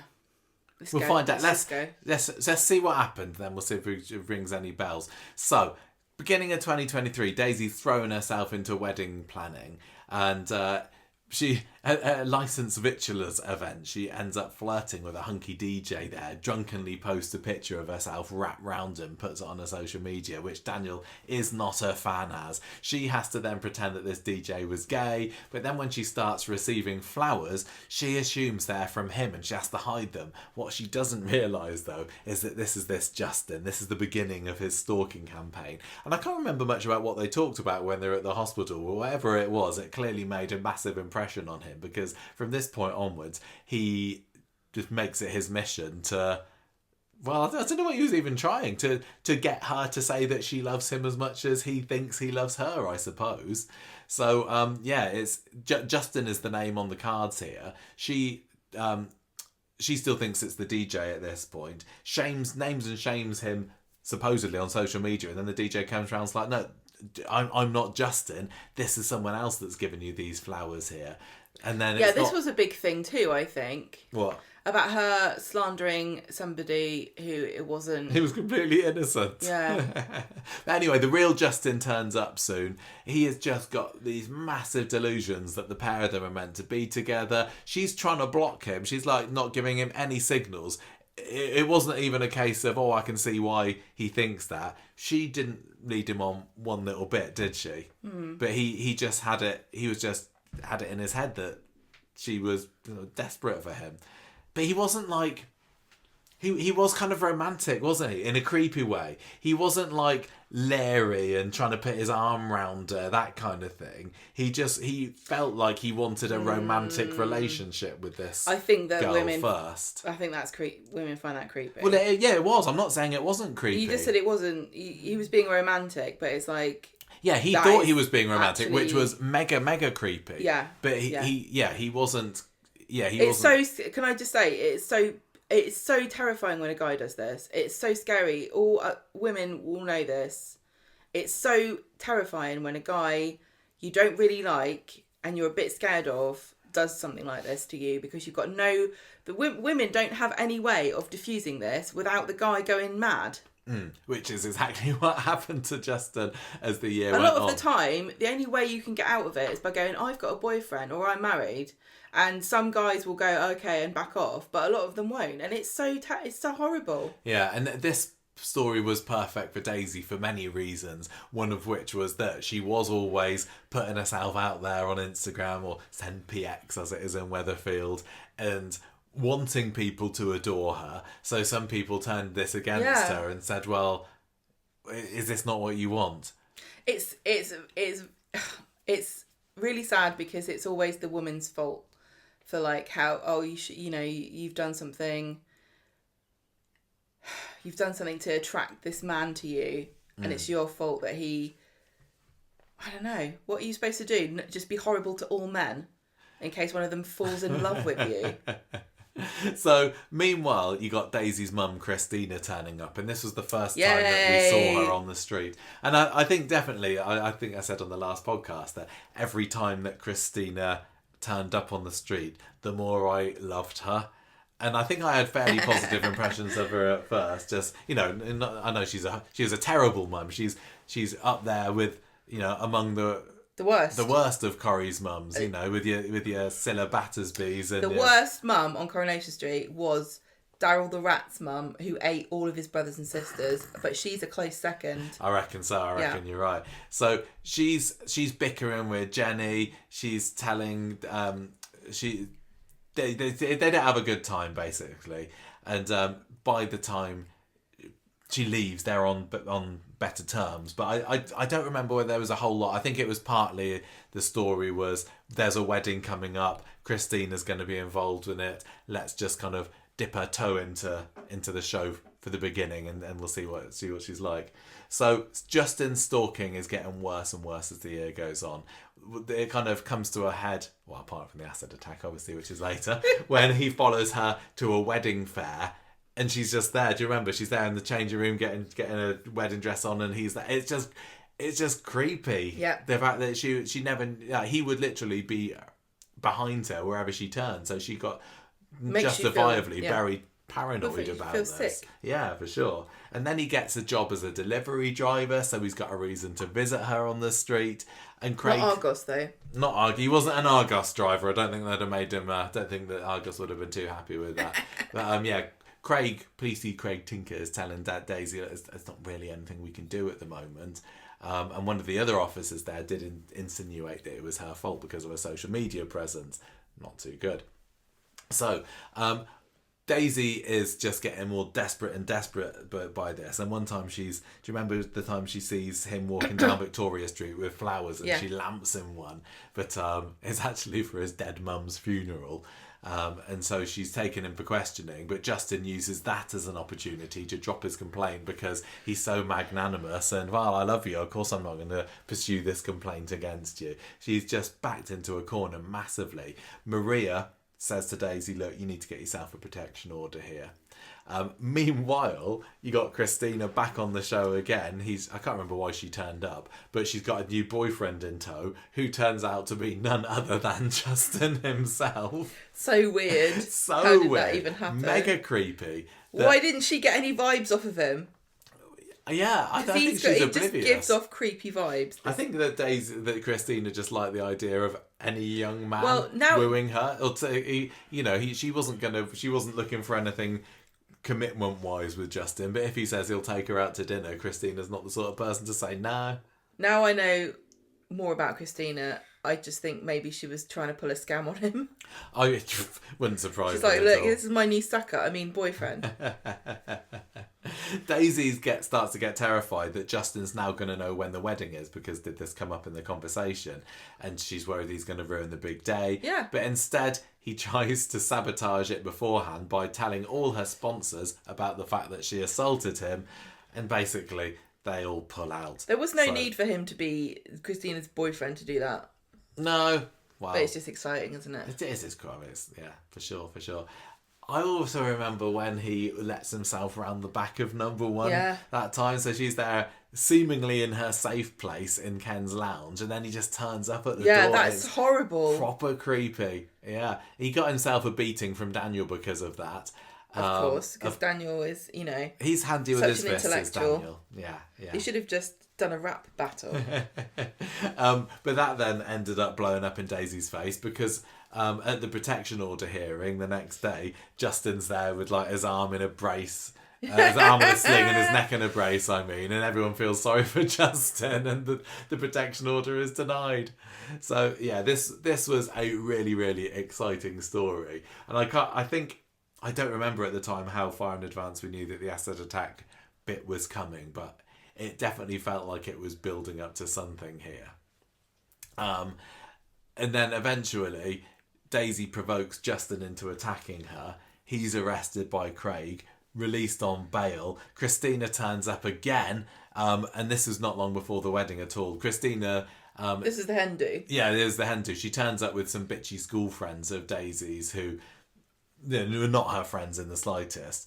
Daisy responds by kicking him out, kicking the mum out, and Christina says, the wedding is cursed. And that was great. I loved that.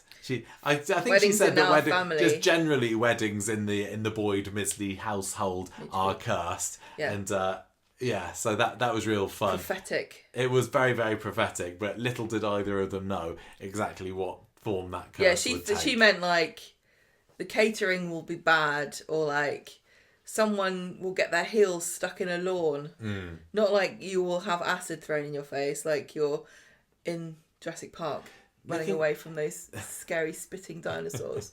This was a really, really big episode, wasn't it? You do have big episodes every now and then, like the Mason stabbing, but sometimes they kind of spring up on you. But I think everybody was hotly anticipating. Yeah, this was a big deal. We knew that something big was happening. Television. They'd done all the photo shoots with Charlotte Jordan and Rob Mallard in their wedding gear, but we knew that there was going to be an acid attack happening. But they totally pulled the rug out from underneath us, because we were all led to believe that Daisy was going to be the one who bore the brunt of the acid. Yeah. But it wasn't. It was Ryan. There was a little bit of a hint, if you were paying attention, because Princess Anne came to visit them before the story started, didn't she? Yeah, She's a patron of a charity to do with acid attack. Yeah, and they were having it. There was a photo of them all sort of meeting her, and she was talking to them. They were behind the bar with the Rovers, and Ryan was like talking Ryan to Prescott her. It's like, why is Ryan there? Yeah. Well, Ryan. But yeah, this totally blindsided me. Even though I'd seen the photo, obviously, I didn't. I was like, why is Ryan there? I guess he just really likes Princess Anne. This was one of Corrie's kind of dream sequences, which were kind of ramped up somewhat over the past 6 months. This was fine because this was not in the This was the the beginning of it all. We'd seen a few with Phelan and also Jeff had dream sequences, hadn't they? Well, Yasmin about him, I didn't. This wasn't a problem. It was fine. The beginning of the episode, wasn't it? It was like everything was hunky dory between Daisy and Rob, and then Daniel. You knew it was a dream, didn't you? Because it was a bit weird. It was a bit weird and woozy. And then they go up to the cab, and then Justin's there as the driver. I can't remember everything that happened, but anyway, Ryan on the day of the wedding is the one that's the chauffeur for Daisy, which is why he's there in the bar when Justin turns up with a glass and he chucks it at her. And, because Ryan jumps in the way of it because he thinks it's water and he doesn't want Daisy's dress to be ruined. Let's never ask him if he would have jumped in the way if it was acid, because nobody wants to know the answer to that, really. I don't think he would have been quite as keen. That was such a brilliant performance from both of those, wasn't it? Ryan Prescott and Charlotte Jordan, because you got him there screaming his head off, my God, this clutching at his face. Daisy's there on the floor, like, just writhing around. She had still a bit of acid splashed on her chest, doesn't she? But she doesn't realise what's happening or the extent to which Ryan has taken it in the face. And then you get her dragging him up to the shower upstairs. Well, isn't she on the phone and they're telling her what to do? Yeah, that's right. And it was just awful because she's in pain and she's trying to save him. It was just it was so well done, and everyone's screaming and crying. And I think if you're gonna pick out Daisy's most memorable moments or most this is her being a hero, top acting moments. She saved Ryan, from a much worse fate, because she was able to get him and sort of help him as much as she could in that initial, probably, I don't know how bad it would have been if she hadn't been there. Yeah. But anyway, he was incapable of doing anything because he was completely overwhelmed with pain. Yeah. Wedding didn't go ahead, did it? Well, it would have been a bit weird if it had, wouldn't it? Can you imagine? The dress was ruined. Yeah. Despite Ryan's best intentions. Yeah, exactly. We've seen that on display, haven't we? The story kind of did switch unexpectedly to Ryan at that point. Like we said, we didn't know that he was having anything to do with it, and it definitely becomes the Ryan show for a little bit. This was great. Quite rightly. Because literally that beginning of that year, we were like, they need to do something with Ryan. Yes. Ryan's not had anything to do. We did a character profile on him. Yeah, back in the spring. He's done nothing. Year. And then he was like, oh yeah? Well, what if I got acid on my face? And he was just great. And we kept saying, I don't think he's going to be in it anymore because they're not going to bother doing the makeup for this character. Yeah, and he's still in it. Yeah. Bloody good for him, I say. Absolutely. Well, Daisy, because she's a nice girl really, isn't she, is trying to make Ryan feel better. Going through a bit of a tough time by posing as his ex Crystal and sending him nice texts. And before long, she's merrily catfishing away. Well, he was upset about his appearance, and he thought that he would never find love because of his face. And so she was like, "Yeah, you're still a stud. Here you go. Here's Crystal. She fancies you." Yeah, and she wasn't doing it with bad intentions, was she? I mean, Charlotte Jordan, I got another quote from her here. She said, the motivation behind her adopting this crystal facade is a genuine one. She doesn't want to cause Ryan any more pain. Daisy's plan is totally the wrong thing to do, and it's absolutely ridiculous, but it does come from a good place. Daisy's not doing this because she wants to cause trouble. She's doing it because she wants to give Ryan time to heal. And I think I got that at the time. Oh, yeah. And I was totally... Again, not the right thing to do at all, but I fully understood why Daisy would act in that way. But I remembered this was a moment when some of the fandom started turning against her. I think she got them back in the end, but there was definitely a bit of an anti-Daisy sentiment in the summer of 23 because of this. Yeah, it's interesting, isn't it? It was a really silly thing to do. Yes.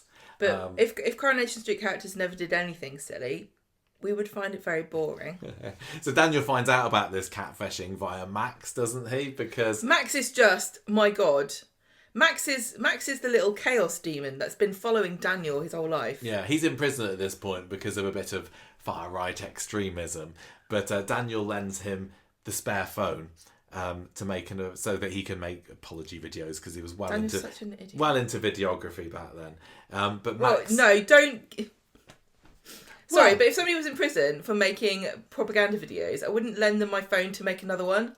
But David saw the good in Max's heart. Daniel saw the good in Max's heart. Yeah, well. But anyway, look at him now. When Max, he's in prison again. When Max has got this phone, he hears a voice message from Ryan thinking that he's leaving it for Crystal, and Max is a bit confused about what's going on with this. Basically, to cut a long story short, Daniel finds out about the catfishing through this, and Daisy has to say, look, I'm only doing it to support Ryan. Seems to be working too, so she carries on doing it. Great idea. Well done. So at the moment, she's still in a relationship with Daniel, writing these sexy texts to Ryan to try and make him feel better about having a scar face.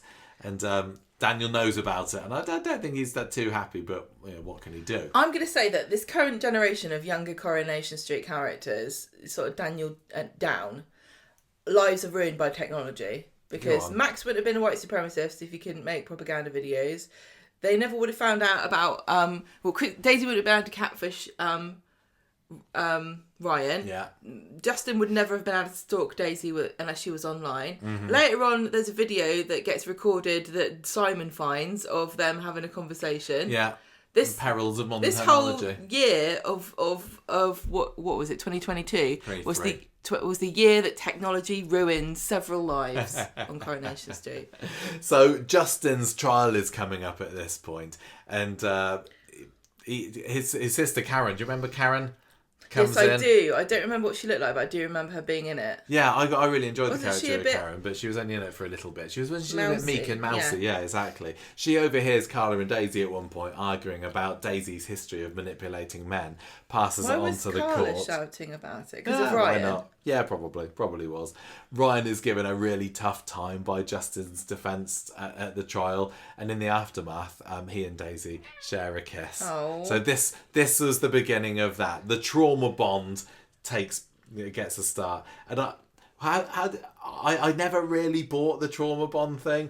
I don't know whether it's just because I've not been in a similar situation to anyone, but it didn't really hold water for me. I'm glad I don't know. Let's just leave it at that. They obviously went through something that only they can understand. Yeah.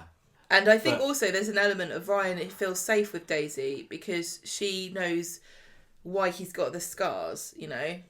Like he's scared of his future in a world where people are so judgmental, and the first thing they're going to see is these scars, whereas he knows that he's safe with Daisy because she deeply appreciates the reason why he's got them.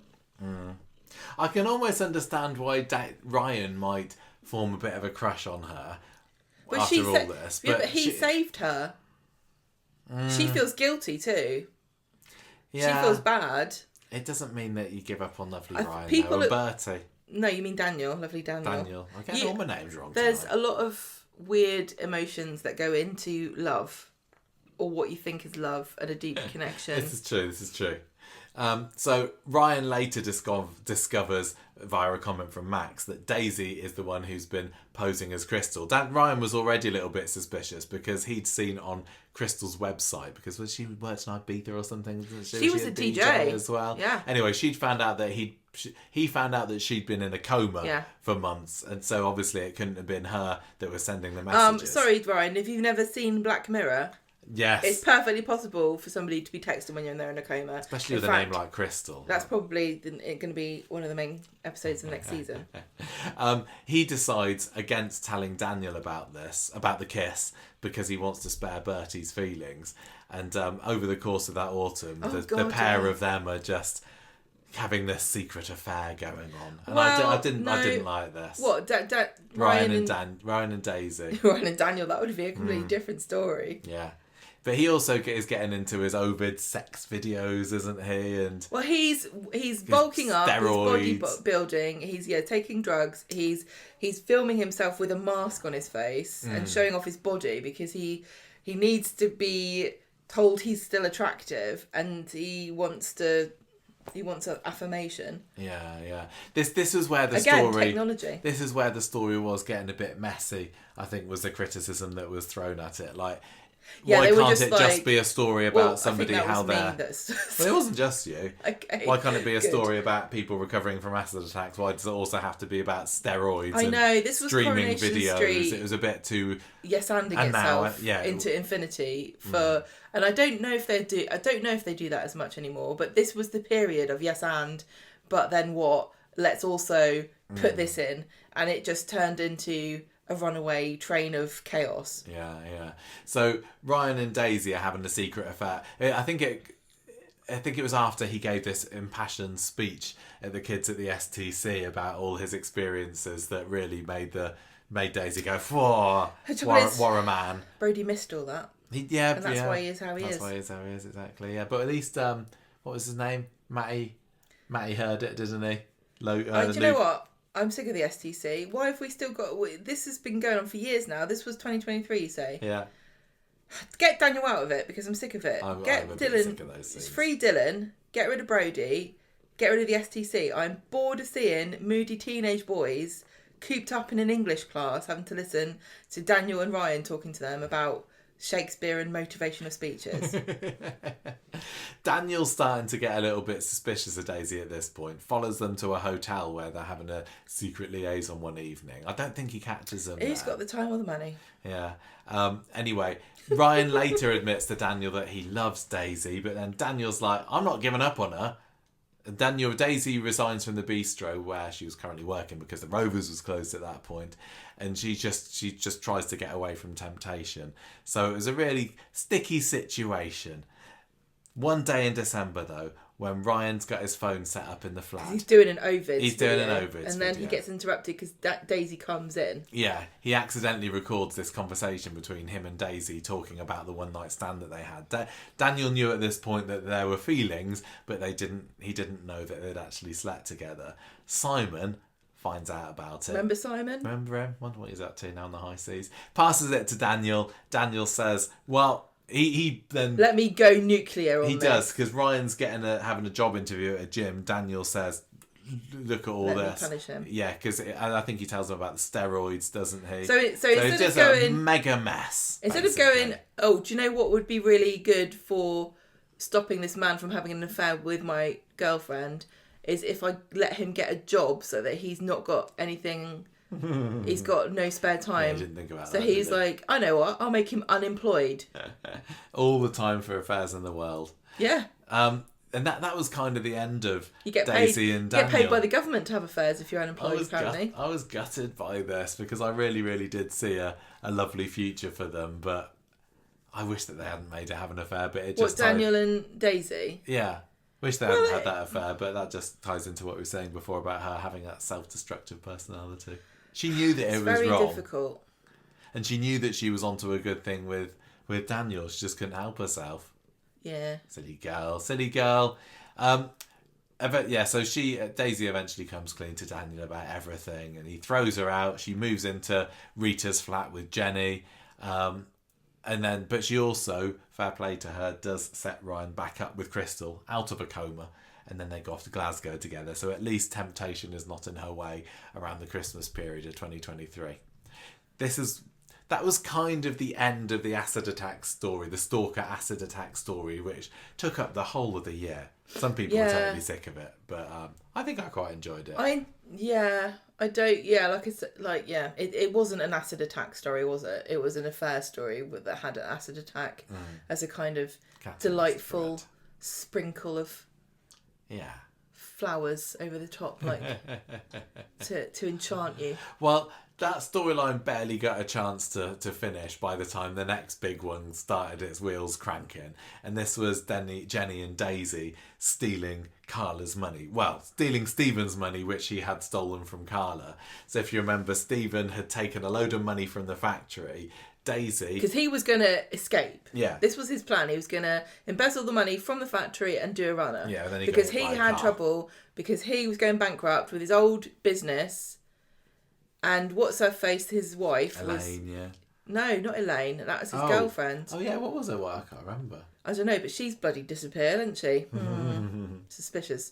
But yeah, so he'd taken the money and then died, which is rude. Yeah, which left a bank account, secret bank account, with £247,000 in, which Daisy manages to get hold of by just soapy contrivance. Finds something in a bin. Finds something in the bin, figures out a password. Don't ask too many questions. But she's got £250,000 here, and this is when the Rovers had closed down. She's the one that was driving this, wasn't she? Jenny wasn't really sure about it, but Daisy, like we said, she always wanted to, this was so fun. This was get so a funny. step up in business, and she was like, "This is our chance." This is funny because when I felt like when I was embroiled in this, watching this, I was like, "This is crazy." Why you wouldn't do this? But then taking a sort of step back and looking at both Jenny and Daisy's histories, it's like, yeah, I can kind of see them both doing this now because they just they're out for themselves. And the justification here was, oh, he's dead, no one's getting it back. Nobody will know. Like, didn't they try to kid themselves on that they were going to secretly give the money back to Carla bit by bit as they were earning money from the Rovers? I'm pretty sure they had some cockamamie plan like that. Well, I think Jenny kind of wanted it, but she knew that it was wrong. Yes. But Daisy didn't care about rights or wrongs of it. She just it's money that no one has anymore. Yeah. So she just had to convince Jenny, and Jenny didn't need much convincing because she did want it. Wow, if somebody comes to you with it on a silver platter and says, "Do you want £250,000?" Yeah, I'd like to think that Jenny should have taken the high ground, even so, being the mother in this relationship. Yeah, the other difficulty is with this is that to reject it would be to, what's Daisy going to do then? Is Daisy going to take the money anyway? Then that puts you in a situation where you are complicit because you know that she's stolen this money and haven't said anything. You're involved in the crime whether you like it or not. Yeah. So what are you supposed to do? Yeah. I mean, that's how I justify myself for all those millions I stole for that dead man. And the thing with this is, Daisy has got away with it, considering she was the one that started this whole chain. She's only got 60 grand out of it. If you don't count Stephen. It wasn't even anything to do with the original wad of cash. But, yeah, where has that money gone? Well, it's a fool's errand to try and keep track of that money. They bought the Rovers, Carla's, and now don't. It doesn't matter. It's gone. Carla owns the. Okay, I don't care. But yeah, Daisy, who was the one that started this, is triumphantly jetted off to Bali now.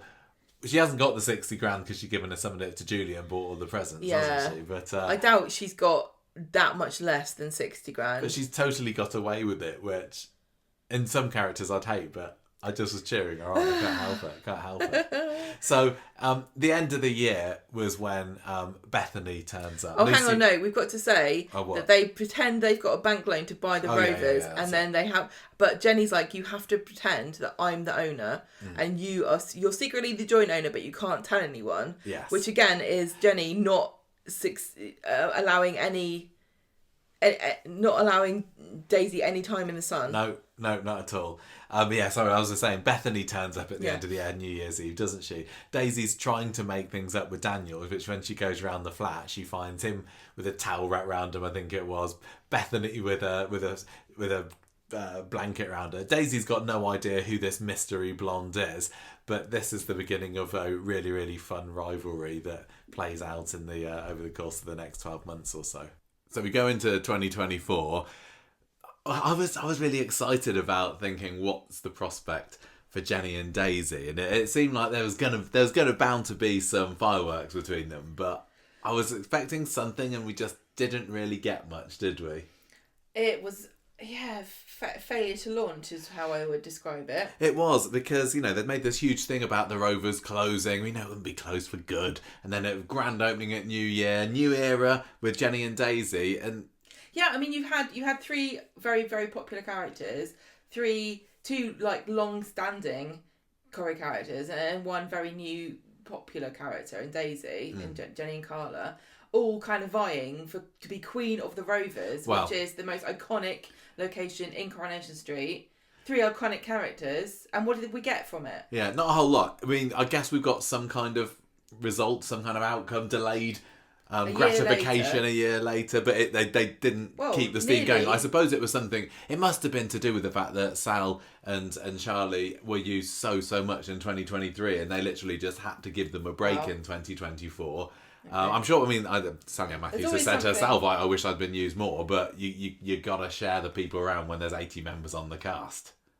I know, this is the trouble. It feels like unless you're in an A story, you're not in it. And it feels like, used to be like every year you'd have like one or two like big main stories. It feels like we're getting lots more A stories, but they only last a few months. Yeah, no, I know what you mean. But if you're not in that story, you don't get a look in, and so this wasn't really the big story. No, we got bits, but we even got like a tease about this as well. We had Charlotte Jordan at the beginning of the year saying it's going to be a power struggle. That relationship hierarchy has always been super clear. It's Queen Jenny and her sidekick Daisy. For Jenny to now start treating Daisy as an equal is going to be really hard, I imagine. She's lost her love, her hero, her little family, and in turn, her future. So the Rovers failing is not an option. So we saw bits of the power struggle. The whole Rovers failing is not an option. I mean, it didn't, but I never really got the sense that we knew it didn't succeed. Why it didn't. It didn't succeed, it just carried on. Yeah. Well, that for the first few months of the year, at least, or a few weeks, I don't remember, we didn't get a whole lot of that. It really was about Daisy and Bethany, wasn't it? So should we kind of go back to there and remember what they were up to? I'm not going to... Okay, I've got to not turn this into a critique of Coronation Street. No, don't. By complaining about what could have been, because we did get some really great stuff between Daisy and Bethany. They were fab. Bitching at each other. Yeah. Properly cool, like, classic Corrie sniping. Yeah, I think. And I was always kind of team Daisy on it all. Yeah. You have to pick a side in these Bethany things, don't you? was no match. Even though she thought, like Daniel, they both think they're smarter than Daisy, but she can talk them into a hole. Yeah. They've got no defence. All the sparring matches between those two I really, really enjoyed. Well, yeah, Daisy soon finds out who the heck this Bethany is. Because wasn't that mystery blonde in a towel? That scene with the two families walking past each other on the street. Yeah, I think that was probably New Year's Day in 24. All right, so she's trying to make up with Daniel, but he's like, nope, I've had enough of this drama. Then we get some bits of Daisy and Jenny trying to work out how to boost the business, and Daisy's ideas get poo-pooed, which is not very, very good for her. She doesn't like that. Not surprising though. Jenny kind of lays her cards out quite early on and says, it's still my pub. I know how to run it. I've been doing this for years. You don't know. So that begins to get Daisy's back up, doesn't it? Yeah. And Bethany is an investigative journalist. I don't know if you guys knew this. She's a top writer, isn't she? She is in demand, and she can always sniff a story out. Yeah, headhunted. So in a street where so many things have happened since she left, the one thing she decided to hone in on was the catfishing that Daisy had done. And so she writes an article about it for Chit Chat magazine, which is, the nation's leading gossip mag. Yeah, Brent Publishing. Do I mean gossip or do I mean very important social commentary. Let's call it that. In years to come, they'll be using it in degree courses about the to find out what was life like for the common man. So, she writes this article about what Daisy's gotten up to. She makes it anonymous, but Daisy can tell it's about her. Well, there's only so many acid attack hero secret romance trauma bonds that go on each year, surely. So she gets mad and she finds out that Daniel knew it was going to get printed before, and she's really mad about that as well. Yeah. Then she decides to make some moves, empower herself by calling herself a co-owner. Oh yes, this was when she went to the hotel, wasn't it? There's a Newton and Ridley rep at the hotel thing, and she meets up with him and says, "Oh yeah, I'm the co-owner." And Carla hears this, and then this causes trouble with Jenny because she has to lie to Carla and tell her that Christina lent them the money, and that then she has to publicly say that Daisy is a co-owner. Because at this point, Carla's got no idea her money's been recovered. No, exactly. This is the beginnings of her realising there's something. She's wondering why they've suddenly been able to buy this pub. Why is Daisy half in it? Don't know. But she finds out. She sure does, before long. So Ryan comes back from Glasgow, hooray. Daisy gets him a job in the pub. Crystal's given him the heave-ho, or vice versa. I don't know which way around it happened, but we knew it happened. Christina comes to stay, and Daisy has to tell her about this ruse about... everyone thinks that you lent me money for this pub. Okay. And Christina's such a loose cannon. She had to entrust that secret to her, but it was a bad you don't idea. Really ever want to be doing that with Christina because you've got no idea what she's going to say. No, she's either going to go blabbing it or use it against you for her own gain. Jenny and Daisy have both been very loose about saying other people or giving secrets to other people that they haven't told to keep their mouth shut about it. Because half of how this all ended was that Jenny told Rita stuff that Rita blabbed. I know. Because she didn't know she wasn't supposed to. Yeah. So, anyway, Bethany, again, investigation queen of the street. She gets suspicious. She goes through the pub searching for evidence, finds Stephen's journal with all the information about the accounts, and then when there's a dinner party with Daisy and Daniel and her, I've forgotten who else. It was Daisy, Daniel, Bethany, exactly. Jenny. I think that was it. I don't know if Jenny was there, but I don't remember. There's a dinner party. Love a dinner party. And she accuses Daisy of stealing the money. Oh yeah, Jenny is there. And then Ryan tells Carla about this, who then says, right, my pub then, if you stole the money off me and bought the pub's now mine. She sacks Daisy on the spot. And Ryan, although he instigated all of this, when Daisy says I'm genuinely really sorry, he forgives her. So yeah, Daisy was sacked for a bit, but I think then that was just an excuse to not have her in the show for a little while, because she came back a while later and the pub was like, oh, we need Daisy. Yeah, we haven't got enough staff. Yeah, and I'll still stand by the fact that Carla just declaring, oh, this pub is mine now, I don't think it works like that. I don't mind that if she wants to say, well, it's mine, but you're running it. I don't know whether you can just walk in and say, well, because this was bought with money you stole off of me, that means therefore it's mine, and on all legal documents, it's mine. I know. How is she selling it now? It's like the estate agents get to the final hurdle, and they're like, I've looked at the deeds, and you're not actually on it, so yeah. And they kind of brushed over it. I remember talking to the guys from Corripedia who were saying, so does Carla actually own the pub or not? We don't really know. Does she own it in name only? Or it was a bit iffy, but they didn't go into it, did they? No, they're like, don't worry about it. It's like selling any Carla's the boss, just believe us. We'll get back to that later. What a fantasy it would be. What a wonderful world we'd live in if it was as easy as it is on Corrie to buy and sell houses. Yeah, exactly. Right, so she's back working at the pub. Then Bethany and Ryan. Is she dating Ryan? No, Bethany's dating Daniel at this point, isn't she? I meant Daisy. Is Daisy dating Ryan? Daisy is dating Ryan. Daisy and Ryan are dating. Yes. And Bethany and Ryan... It's very hard to keep track of all these things. Both worry that Daisy and Daniel have feelings for each other. And Ryan breaks up with Daisy when she refuses to commit to him, and she says to Jenny, yes, I am still in love with Daniel. I knew it. Love it. Daniel is getting embroiled in Bethany's medical issues when she ends up in Turkey. Remember that. I won't talk about it. I don't know what we're going to do. Bethany's plastic surgery. When we have to do a character profile on Bethany because I've got to be nice about her then. But this is not a time to shine. But Daisy's, I said at the beginning that Daisy was a character that I've loved loving and loved hating, or words to that effect. And Bethany, I'm kind of somewhat similar. I don't think I've ever hated Bethany in the same way as Daisy. Like Daisy has been like real, like, oh, how dare you say that? Don't you split Jenny and Johnny up? You date raping Ryan almost. Bethany sometimes just been, oh, just grow up, or you're a bit dull. But I've also loved Bethany, but I've not loved Bethany as much as I love Daisy. She's just like a little mini version of my feelings for Daisy, but condensed. And when they play her right, particularly when she's in full on bitch mode, or just, yeah, she's not thick, but when Bethany, but when she runs her mouth off about something and she's clearly not right, or she makes a bit of a show of herself, I enjoy watching her. It's really funny because it's totally at odds with this persona that she's got of being an incredible journalist, that she jumps to assumptions all the time with no proof whatsoever, and then rushes to judgment about things instead of gathering evidence and making an opinion on that. But that's what makes her an interesting character, doesn't it? Yes, so for sure. Poor old Bethany is having issues, and Daniel's trying to be a good supportive boyfriend, but he ends up turning to Daisy for a sympathetic ear to sort of talk about his problems. That was partly his problem. Like,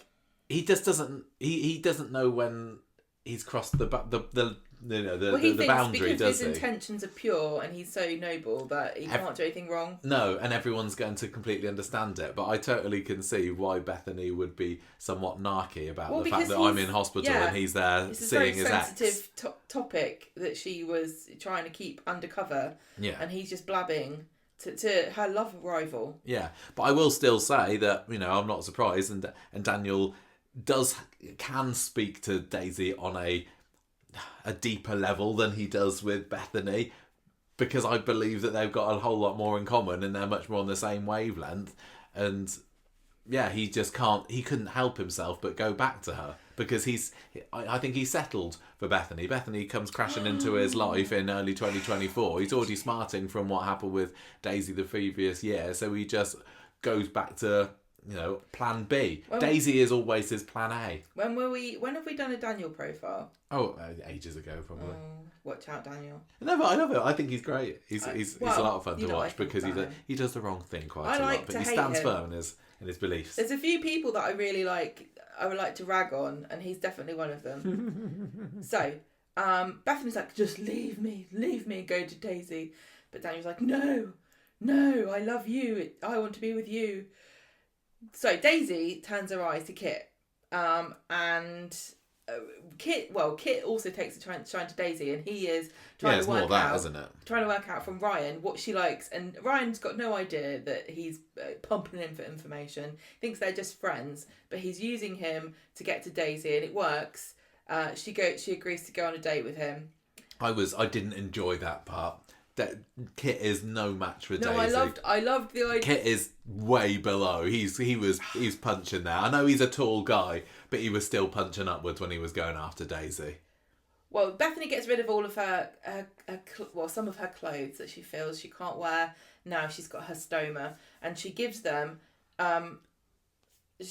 Daniel takes them and then gives them to Daisy, and Daisy's just obviously not the person that Bethany wants to be vulnerable with. So when she finds out what Daniel's done, she dumps him. That's another example of Daniel just kind of blindly doing something without thinking, will my girlfriend like the fact that I've done this? It's ridiculous. Can't you relate? No, I really? Always so considerate of your opinion. So... Anyway, you don't have a love rival, do you? What, for you? Yeah. I don't know, there might be some listeners. Right, so... Daniel gets drunk.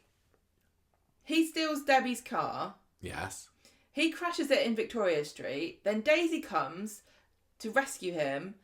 She takes the car. She drives it. She runs Shona over on the way.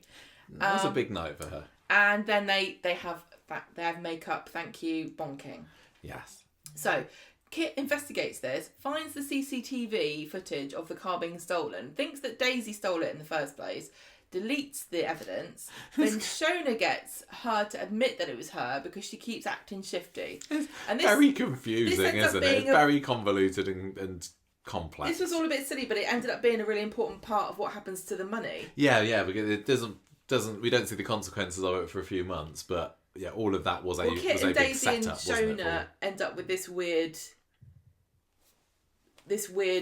group thing because Shona and Kit and Daisy have all slept. Well, Kit slept with both of them. Mm-hmm. Anyway, at the end of the year, Kit and Daisy agree to see each other and exclusively, but she's obviously still got this thing for Daniel, and she gets upset when he gets engaged to Bethany. Yeah, that was the big Christmas Day thing, wasn't it? Bethany, Daniel goes down on one knee to Bethany. Again, I'm just gonna say, Daniel doing what he thinks is the thing to do, but not actually having his heart in it whatsoever. This is very much what Ken was like as well. Was it? Well, not marrying people, but like he always thought like I've got to do the right thing, but when he did it, it just turned out wrong. Like, I suppose he did. He was quite impulsive when it came to his second wife Janet, wasn't he? One minute that's what I mean. Went up to Scotland, then came back with a new wife. But also, deciding to have children, I think this was like not just a Ken problem, but a man problem in the 60s. Deciding to have children, and then when the wife dies, being like, off to Scotland with you children, I don't actually want to raise you myself. Yes, he is his father's son, Daniel. Right, fair to say. So that was... Daisy, at the end of the year, finds out that she is with child, but it wasn't an immaculate conception, because one of two people is the daddy, and it could be Kit's or it could be Daniel's. Yeah. And what's our dilemma? Who's the daddy storyline for 2025 we're going into? So that was... I don't know whether I liked the idea of Daisy being pregnant there particularly.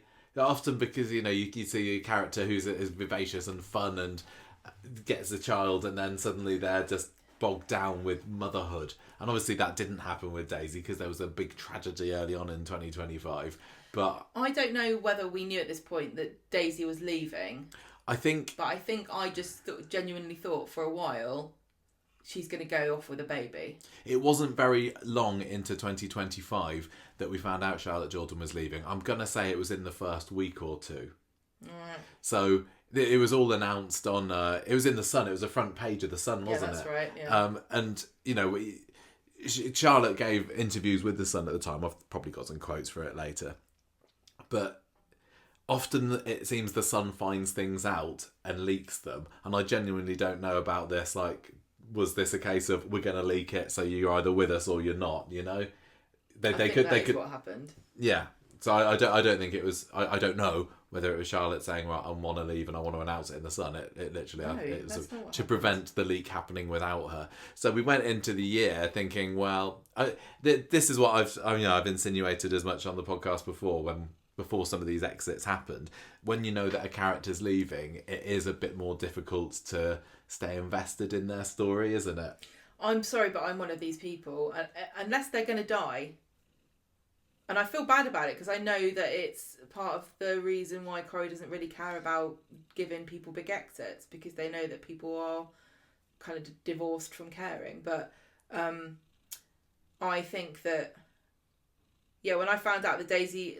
once I found out Daisy was leaving, I was like, well, it doesn't matter what happens with her and Daniel because she's going to be gone, so they're going to break up. Yeah. I don't think that Rob Mallard's going because it would have come out as well. Exactly. I don't think they could have kept that secret. Yeah. So is she going to die or... I did kind of think that she might go off with the baby, and nobody would ever find out whose child it actually was. It's so fascinating too that modern day technology has kind of ruined who's the daddy storylines, because you can have a DNA test when the baby is still in utero, and so there's no 9-month wait to find out, to do the DNA test. It's like, do you want to find out? Yeah.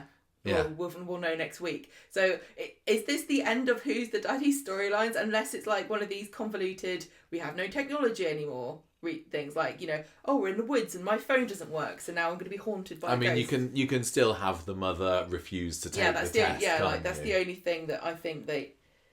But then, Well, this is what Well, we that's ended kind up of getting yeah. in 2025, isn't it? So it starts off where Bethany is pretty peeved by Daniel's seeming lack of commitment to her. But what I'm saying about the technology is that the reasons why the mother might not want to have the DNA test is going to be one of those convoluted. I need to explain why, and I don't think it's always going to make sense. No. It's not always going to, because you would probably want to know. It's going to be like one of these found footage films, like, why are you filming everything?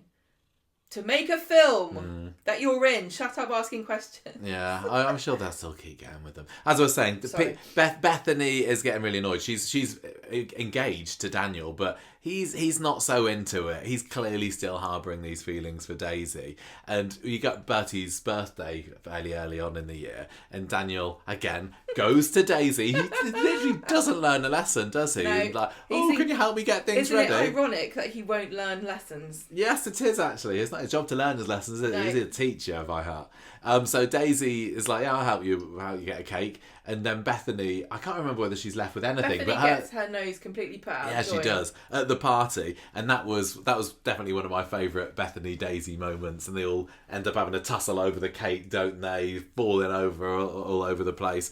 Daisy's left with a sprained ankle, and that is where Daniel and Kit walk into a room just as she's being talked to about her pregnancy. So this is how it's revealed to them that Daisy is up the duff. Neither of them know who the dad is. Yeah, because Kit doesn't know that Daniel and Daisy slept with each other. So Daisy has to tell Kit that he's definitely the father. Yeah, exactly. Because they were exclusively dating. Right. So Kit finds out that he's the dad, but he's not particularly fussed by the idea, is he? He doesn't want anything to do with this kid. Yeah, for sure. Daniel, on the other hand, is desperate for a baby because this is finally going to give him a reason to cling on to, or to get his claws into this love of his life. Even though, he's probably going to treat her badly again and blindly do something stupid without realising because he assumes that she'll stay committed to him. Also, I can't remember when this happens, but Bethany did say, I don't want children. Did she? I couldn't remember Bethany said this at some point during the relationship with Daniel, that she didn't want kids and she didn't mind raising Bertie. Yeah. But this is why the tussle happened at the birthday party, because she was feeling like she can't provide for Daniel what he wants from Daisy, what he got from Daisy, which is a mother figure. And then when Daniel finds out that Daisy's going to have a child, I don't know if he really ever thought about, I want more children. But when he gets the opportunity, of course, he would love to have a lovely baby with lovely Daisy. Imagine how beautiful. I definitely see Daniel as someone who likes the idea of a traditional family. Him as the father of the household, the man of the house, and then his little subservient wife in the background. Daisy's got to have two beautiful little to go cherubs. with the little boy. Yeah, I totally see them as a bit of a Cratchit family like this. And what, the Cratchits? Yeah, they weren't like Kermit and Miss Piggy and all the little mini frogs. You don't aspire to be Cratchits. No, but they loved each other. Yeah, but they couldn't afford a goose. Look, Daniel would, if he could live in the Dickensian era, he would love to be a nobly poor, factory worker with fingerless gloves. He would. Writing by the light of a candle. Yes, that's he starving his family about. Because he couldn't be bothered to get a real job. Exactly. So he's like, oh yeah, Daisy, can you have a DNA test? So she thinks Daisy does that things could be moving in the direction of her and Daniel getting back together. But then Bethany announces, well, we've set a date. This was during the pub quiz. This was definitely a moment of the year so far, isn't it, for 2025? Bethany is just trying desperately to one-up Daisy, who is her superior in every way. Also, at this point, Bethany and Daniel were supposed to be moving to London because that was the pub quiz team name, wasn't it? Oh, yes. The Londoners or some kind of nonsense like that. She was being all so smug. We're going to London. We're going to get married. We're leaving you lot of, plebs behind. Yes, and Daisy steals the show by taking the mic. And I can't remember what the words were, but she says it in the form of a quiz question, like, If Daisy sleeps with Kit and Daniel, is the father A, or if the local barmaid gets pregnant, is the father A, Daniel, B, Kit, or C, nobody knows, or something like that. It's the way you tell them, and she was better at delivering it than me. I'm not going to say I aspire to be as quick-witted as Daisy is, but it was a brilliant, unexpected moment, which you don't get too many of in Corrie. I don't think people went into that episode knowing that was going to be the big reveal, but it was a brilliant, brilliant moment. Bethany obviously breaks off the engagement immediately and heads down south to London, and that's sadly the end of them. I think we are going to have Lucy Fallon back at the end of this year, but it's just going to lose something without having Daisy to spar with, unfortunately. So Daisy, meanwhile, gets the DNA results, but she doesn't share. I think we see her not opening them, but maybe she does open them in the background. Well, she says she's deleted them. She got it as an email. Yeah. Oh, yeah, of course it was. But she doesn't spill the beans. Okay, she tells Jenny she's deleted it. Yeah, because obviously at this point, Kit, who she's told is the father, isn't interested, and I don't think that Daisy really had any designs on Kit. She didn't want to settle down with him whatsoever. Kit's not the guy for her. No, she didn't want to be burdened with Kit or tied to him through a child. They were ships that bonked in the night, weren't they? I think she definitely was going to do the right thing by him and help, let him be raise the child. But he didn't want to. No, but he changes his mind. Oh yeah, he does a bit, doesn't he? He comes along to the idea a little bit, but really she wants it to be Daniel, so she decides to keep the result that is actually Kit's to herself. Now, meanwhile, Carla's remembered. Oh, hang on a minute, I own the pub. And I think that we need to remind the audience of this as well. Poor old Carla at the moment is kind of in need of a kidney transplant. And she's obviously got to go private because, well, she's Carla Connor. No, she not going private because she's Carla Connor. She's going private because she needs to get it off of her brother who is in prison. And for some reason it costs £100,000 to extract a kidney from a prisoner. But I think if certain political parties get into power, I think we'll be harvesting organs from criminals for free. I think that's going to be on the manifesto. Well, we still haven't got that. Yeah, you're right. Rob has to go to the private hospital to get it whipped out, and that's another story. Yeah, but basically, Carla goes to Daisy and Jenny and says, I want my money back, actually. Give it to me now. Give it now. So they're kind of starting to panic about this. Daisy, realising there's nothing left for her here in Weatherfield, she's up to her eyeballs in trouble because of this money problem, and obviously her relationship's falling apart around her. She decides to leave. Jenny stops her, or tries to stop her, by revealing to Daniel that he's the father. And Jenny did actually think that the father was Daisy's, didn't she? Because I think Daisy had made insinuations that led Jenny to think that. But she's obviously super excited about it. Daniel finds out about it from Jenny. He's very excited, and so much so that he offers to use the money from his mum's house that's still been knocking around there, the one thing right at the beginning that attracted Daisy to Daniel, to pay off the Rovers' debts. Okay, so this is £400,000. Yeah, I don't think they needed that much for the pub, did they? I thought no, it was the pub was... They stole £257,000 or something like that. I really want a chart. I want Martin Lewis to come in, the money expert, to come in and give us a talk about who owns what and how much money they got in the bank accounts. Too confusing. Because it all gets very... Yeah, it gets very confusing from now on about money. At this stage, the money that was stolen was just invested into the pub, and in bit by bit, dribble by dribble, Jenny had been paying Carla back over the course of the past 12 months, but really nothing to... It gets so confusing and complicated because I think that we had a figure for how much Bethany's stoma surgery was costing, and that was like £90,000. We had a figure of how much money Betsy had inherited from her mum, which she was she ended up paying to Carla to help her pay off her debts. Carla's amount of money that she needed for her kidney was not the same amount of money that she had stolen off of her from Uncle Stephen. So that's another amount of money. I think it does.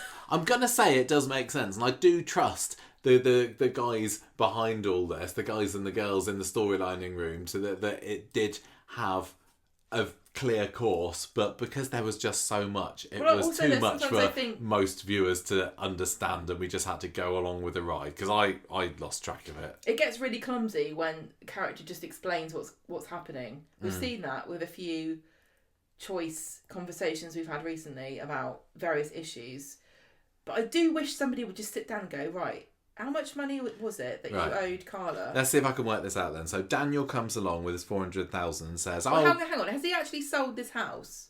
I think so. Let's just say he has. Let's say he has, yeah. We're not going to And say it hasn't Denise again. increased in value since Maybe Daisy... it has. I don't know. We're just going to pretend it hasn't. So he's got this £400,000. He says, I'll buy the pub for us. Me and you, Daisy. We can be the new landlord, landlady. It's going to be cracking. It's going to be an investment for Bertie. Yeah, apparently. And I think they do talk about some of Bertie's trust fund being used for it as well. Or is that what they say that... Oh God, I don't remember. I can't figure it out. But anyway...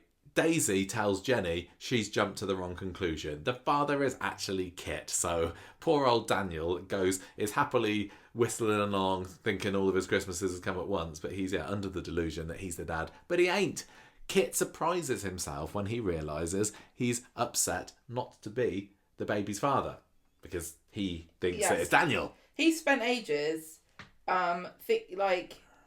working himself into accepting this as because he's got a very complicated family history. His family rejected him. He was adopted. He's not sure about families. But then he speaks with Gemma, and he's kind of been accepted into this clan of chaos. And now he's slowly thinking about maybe if I don't have to do it all the time, maybe being a part-time dad to a hot smoking girl with a really cute kid, maybe that wouldn't be so bad. Maybe it'll be all right. And then he's kind of devastated when it gets taken away from him. Yeah, and that's Jenny, because Jenny ends up telling Kit because her nose is put out of joint after Daisy decides that in this new grand plan she has for the pub, Jenny's name isn't going to be on the deeds.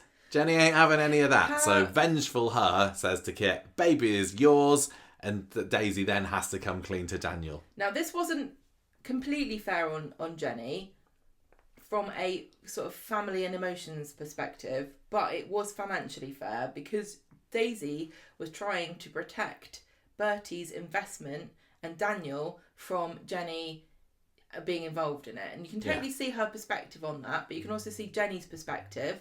And at no point did she ever give Jenny an opportunity to buy in or do anything to be a part owner. Jenny couldn't have really bought in, could she? But Jenny also had spent the last year or so trying to ice Daisy out of being involved. So I don't really blame Daisy for what she did. Well, this is why you don't go into business with your family, yes, or your friends, because it becomes very nasty. Especially when if people start doing paperwork. Lots of families can do businesses. There are no problems whatsoever. But when you've got a couple of ice queens like Jenny and Daisy there who are prone to massive bouts of bitchiness, you know it's going to cause problems. Well, I was just saying I'm never going to buy a pub with any of my family. And Daisy, though, sadly, has got bigger things to worry about not long after that, because she gets hit by a car, doesn't she? Yeah, David decides to end his life in the most soapy way possible, being run over by a criminal in a hit and run.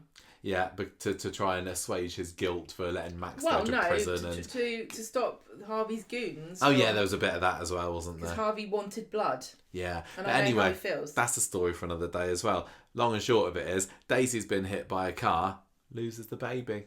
Yeah. Sad times. Shona, meanwhile, Right, get your calculators out. So Shona is needing some money to pay off Harvey. Still demanding money. Yeah. So she decides that now's the time to cash in with Daisy and say, oh, you hit me with a car back a couple of months ago. Remember that? I'd like 40 grand, please, so I can pay off Harvey Gaskell. And Daisy has to go along with this, otherwise she's going to get in trouble about the hit and run. This then leaves them with no cash to buy the pub. Right. I think that's right. Well, because for some reason Daniel just let her take the money, even though Daisy was willing to kind of like sour her relationship with Jenny over protecting Bertie's investment in the pub. She wasn't quite so reluctant to hand £40,000 over to Shona for absolutely no reason whatsoever. Bertie's not like got an interest rate on that being paid back off Shona, is he? No. And also, in case anyone forgot, that's the reason why the Platt's house has been burned down and still hasn't been fixed. Yeah, I've kind of lost track with what. If Daniel got nearly $500,000 for his house, why was giving £40,000 to Shona a problem? Because it's £40,000. I suppose it is still, not to be sniffed at, is it? I don't have £40,000, but if I did, if I had £500,000 and you asked me for £40,000 for nothing, because a goon was threatening somebody you ran over, I still wouldn't give it to you. Okay, fine. So Daniel and Daisy end up reconciling when he rescues her from the advances of a leery Mick one day. Oh, yeah. And also Christina comes to stay as well. So basically, they're back on again. Hurrah!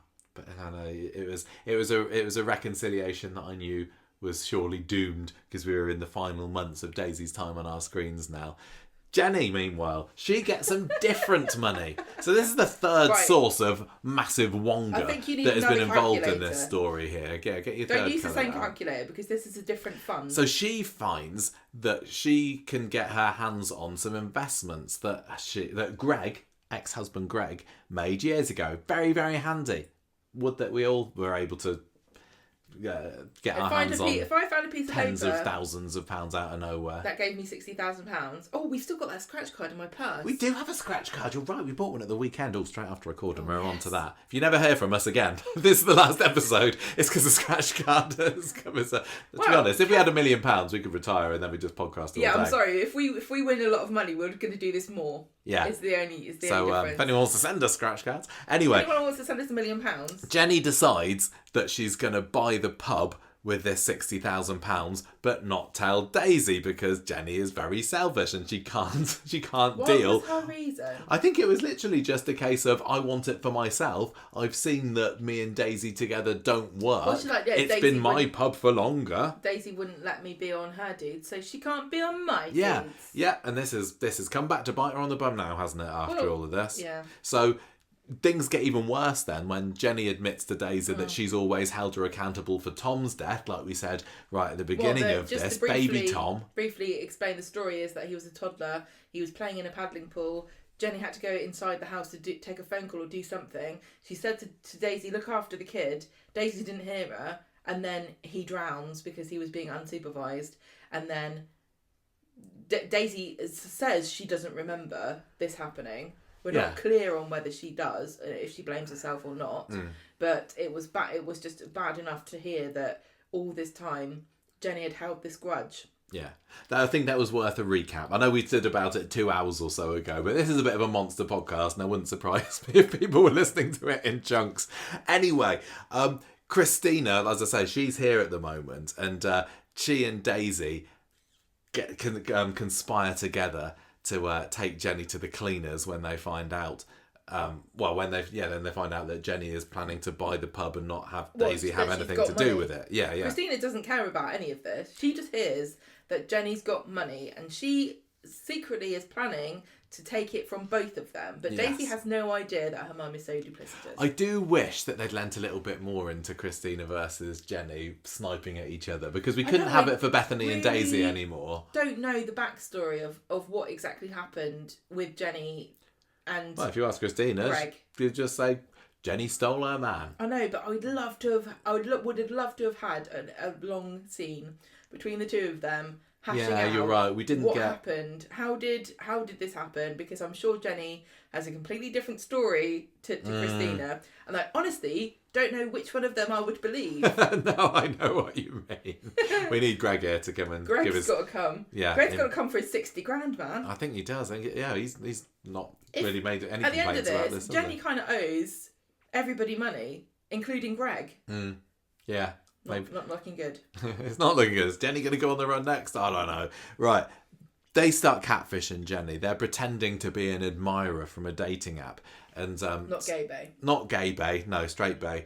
And Jenny falls for this hook, line and sinker. And she has, over the last few years, got a little bit more gullible and ditzy and... hang on. Her defences have been lowered. That's it. That's She's what I mean. She's become a believer in true love. Let's be fair. Yeah, all right then. And so it's just they convince her to invest in this mysterious Dom's business, because Dom is actually a person, isn't he? He's a friend of Christina. We didn't know this at the time. We thought it was just Christina. Hang on. Let's be clear. Dom has no contact with Jenny before he turns up in person. Christina's the one texting all the time. Dom turns up and says, "Hello, I'm Dom. Do invest in my business, please? You'll double your money in a week." Jenny, who is just flushed with love, is like, oh, of course I'll do that. I desperately Well, if you need think this about money. it from her perspective, 60 grand came out of nowhere. Why wouldn't 120 grand come out of nowhere? Exactly. Where's it going to end? Nobody knows. Yeah, but unbeknownst to Daisy during all of this, as you said, Christina is secretly plotting with Dom to take the money for themselves, leave Daisy and Jenny high and dry. Luckily for Daisy, she does find this out, doesn't she? She spots them conspiring and snogging and stuff. And then we get the exit, which we had last week. We've made it to the end at last. She tricks basically everybody. She tricks her mum. No, she reveals to her mum. No, she reveals to Jenny, Daisy does, what her mum's up to so that Jenny can out Christina during the quiz night.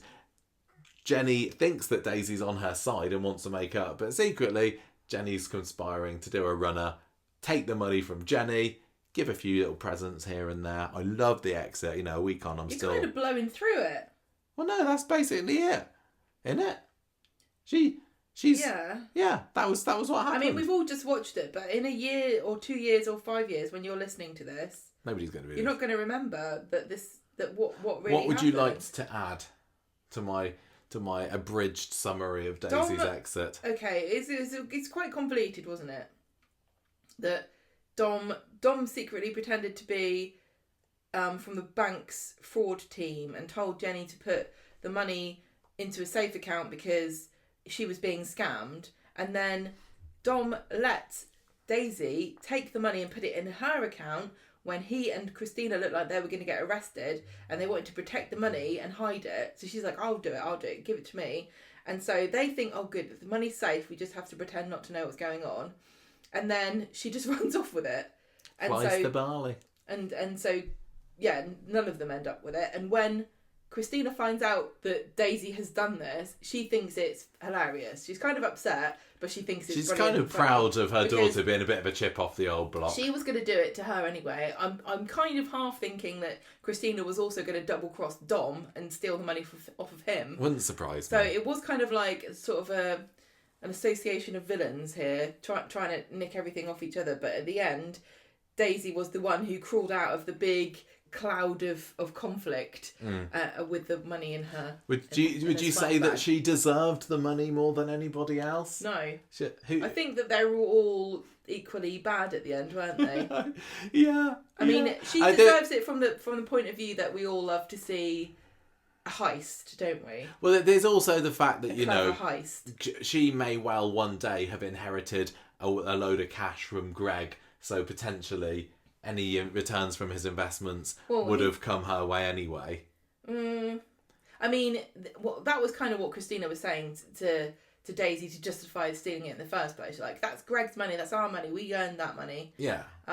So I guess, but I mean, Greg, to be honest with you, Greg was the one who deserved it the most because it was his money. This is true. I mean, he opened the accounts in his and Jenny's name, though, didn't he? So how do you get this 60 grand? What do you have to do? You probably got to start off with quite a lot at the beginning, unfortunately. Yeah, you probably have to start off with like 65 grand, the way the stock market was going recently. No, I'm glad that Daisy got the money. I know that she was the one that properly started the whole ball rolling with stealing Stephen's money. But in the final chapter of it, that Jenny did try to get the pub without her.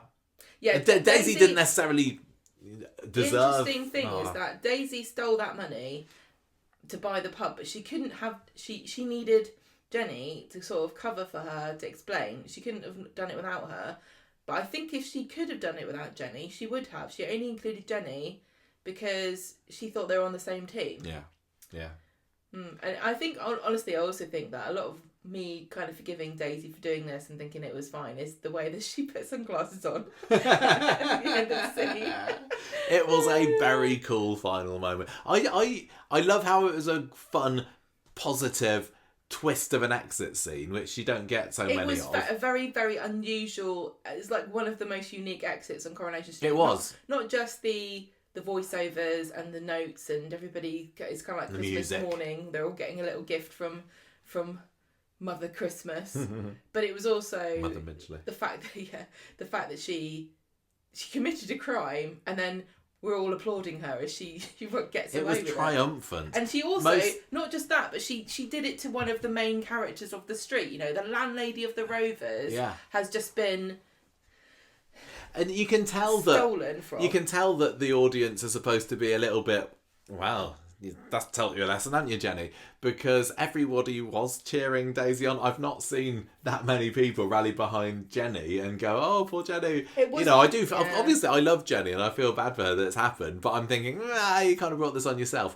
And it was similar to when Christina got arrested the other week and everyone was applauding their brilliant host of the bingo. Jenny. And it was like, well, Jenny, yeah, it is kind. You kind of asked for this, but.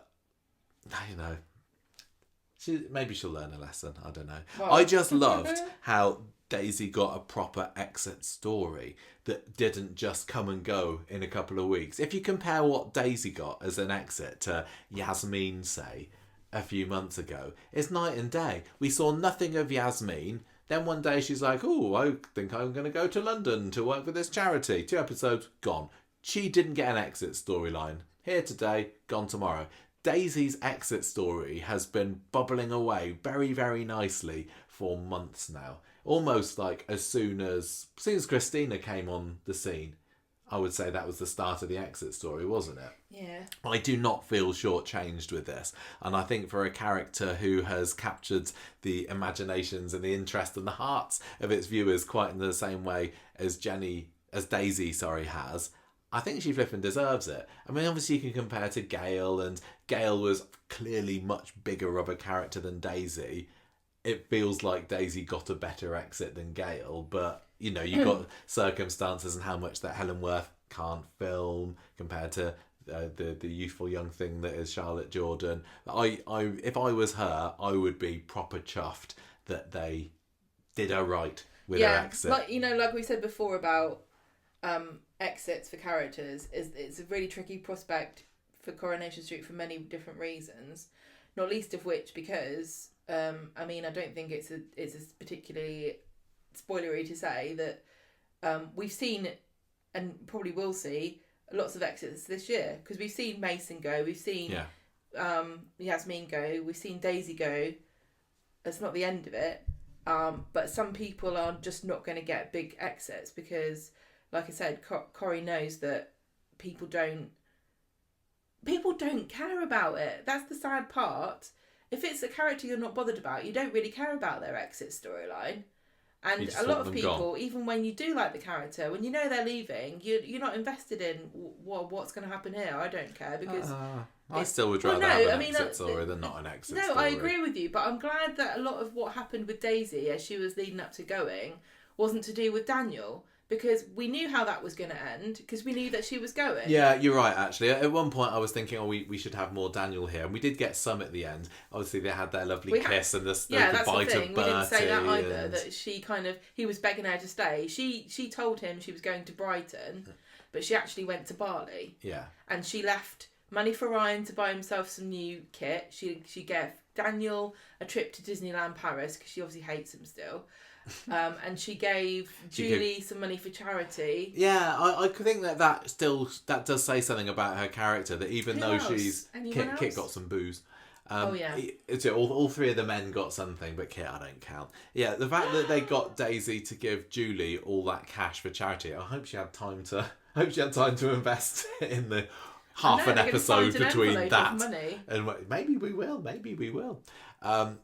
If it shows that she's done a bad thing and she's been a bitch, but she's still got a good heart in her. Well, it's kind of she didn't need to give that to Julie at all. It comes all the way back around to what Ian McLeod said right at the very beginning, that she is fiercely loyal, but those loyalties will change in an instant. And at that moment, she was fiercely loyal to the people that she left money to, and not to Jenny, because she also left her a note as well. Left her just a note. Yeah. Saying bye. Yeah. What did she say in the note? I can't remember. I think it was just, I'm sorry or something. Sorry. Yeah, sorry about that, but you don't get anything. Yeah. So, do you think that in years' time we'll still be talking about Daisy, or is she a bit of a brilliant flash in the pan?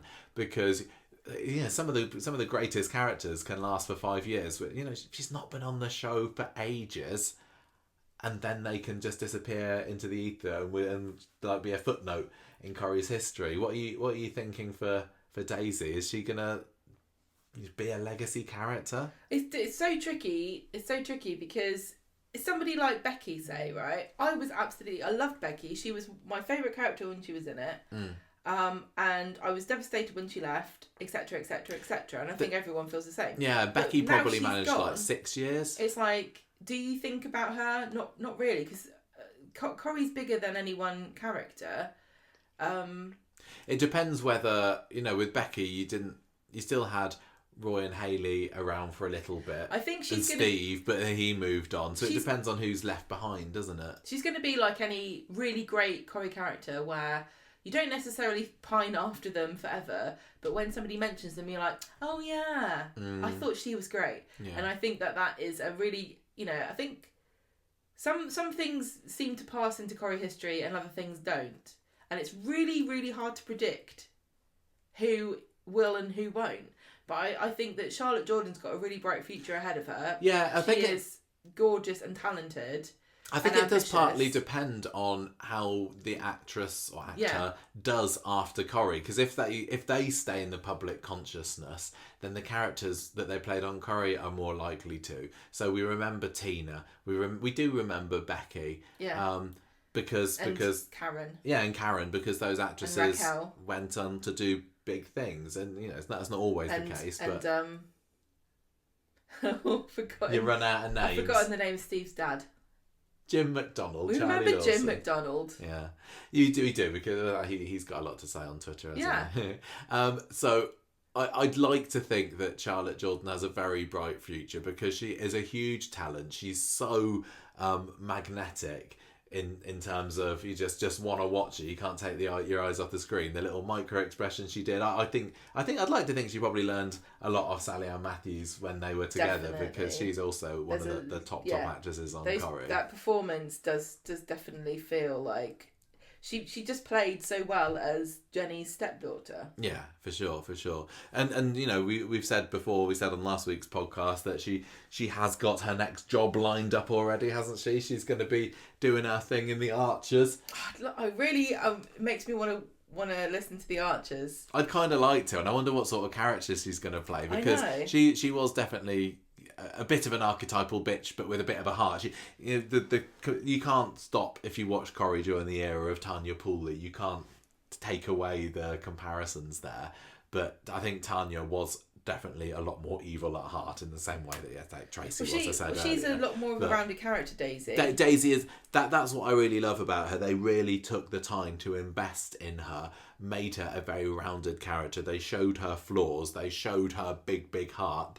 They showed her that she makes silly mistakes, but they showed that she was a very bright and witty and intelligent character as well. So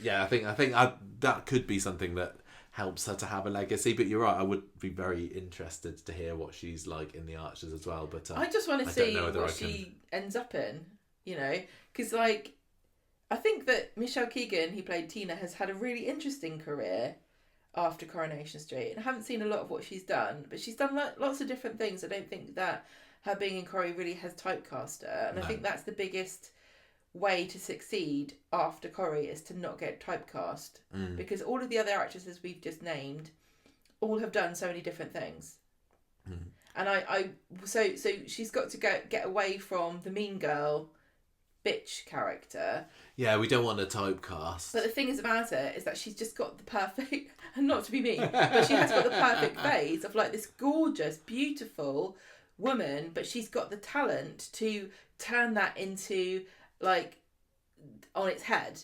And I think that maybe we kind of like look down on or kind of don't appreciate actresses that can do that, because it's a kind of ubiquitous archetype in fiction to be like a mean girl bitch who's beautiful, but it actually takes somebody really talented to make that believable. Yeah, and she does it so well. But so what else could she do? I don't know. I'm really excited to see what she does. I'm really excited. I think that I get the impression that she's got the passion and the drive and the confidence, which she should do, to go for some big roles. I think that you don't hear necessarily about stars in the Archers being the big celebs that everybody loves to say. I know that Archers has got its audience, but you kind of got to be on TV. She's in films. Or in I'm films, thinking or of, like, in front of Karen- people's eyes. Is it Karen Gillan who was in Doctor Who, and then she ended up being in Marvel films? I mean, if she gets cast as something like that, or like Doctor Who, or there are so many big IPs that she could be in, because she is so, you know, she's got a face that opens a lot of doors, and she's got a talent that keeps those doors open, I think. Yeah. And so I am 100% excited for her.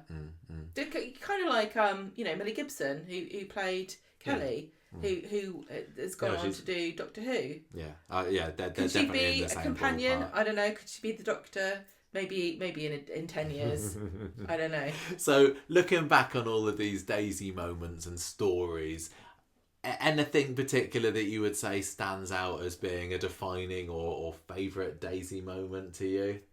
I think just her being with Jenny and those looks that she gave. And this is what I really get frustrated with Coronation Street about a little bit, because it's not necessarily always the bombastic plots and twists and turns that we remember. It's the little character moments and those looks and the way that they interact with each other, and just her being sarcastic, or like even that reaction that she had when she was in the pub the other day and something was happening and she was like going, "Ooh." Yeah. Just that what sticks in your head? I think if I think of big Daisy moments, it's very hard not to think of the acid attack storyline, even though that turned more into a Ryan story. But I kind of picture her there in the wedding dress and being vulnerable and down on the floor. But I think you're right. Her and Jenny just behind the bar doing their thing, and the Queen and the Princess. Yeah. And that was her problem, because she didn't want to be the princess. Yeah, Jenny wouldn't let her be anything else. She wanted to be the empress, but she couldn't. And I can't think of any specific ones necessarily, but she has had so many lovely scenes with Daniel, that I'm going to always remember as well.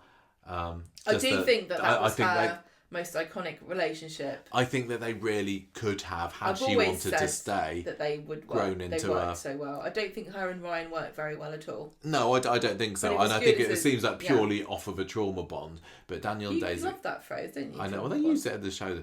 But her and Daniel had a deeper connection. But I do wonder whether Daisy, is she just not the sort of person to settle down with anyone long term? And I think she likes the idea, and she thinks she probably should. And I'm X years old now, and I can't be flighting around like I was in the heady days of my youth. But she can't help it, and she's got that itch and that desire to move on and try other things. But at the end of the day, I'm not blaming any. Who was mostly to blame for the breakdown of the relationship? I suppose it was her. Daniel, but when she had that secret affair with Ryan, but Daniel did do stupid things as well. Daniel was too oblivious to her needs, and Daisy is too much of a risk taker and a manipulator for Daniel really to be comfortable. Yeah. I think that it's kind of a tragically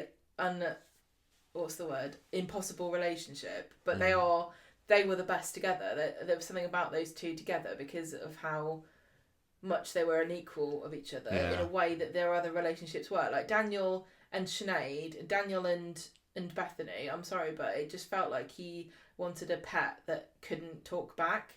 And when Daisy kind of challenged him, he was like, "Oh, okay, interesting." And the same with Ryan and Daisy. I don't think that he was half, the match for her as Daniel was. It seems quite obvious when Bethany comes back later on this year or early next year, whenever it's going to happen, she's going to wind back up with Daniel again. I'd rather she went with Ryan, but I've got a feeling I don't think those two, Daniel's just going to say, "Well, of course you're going to come back to me. Why wouldn't you?" Yeah, but I think a choice. No, and that's going to make Bethany incredibly smug.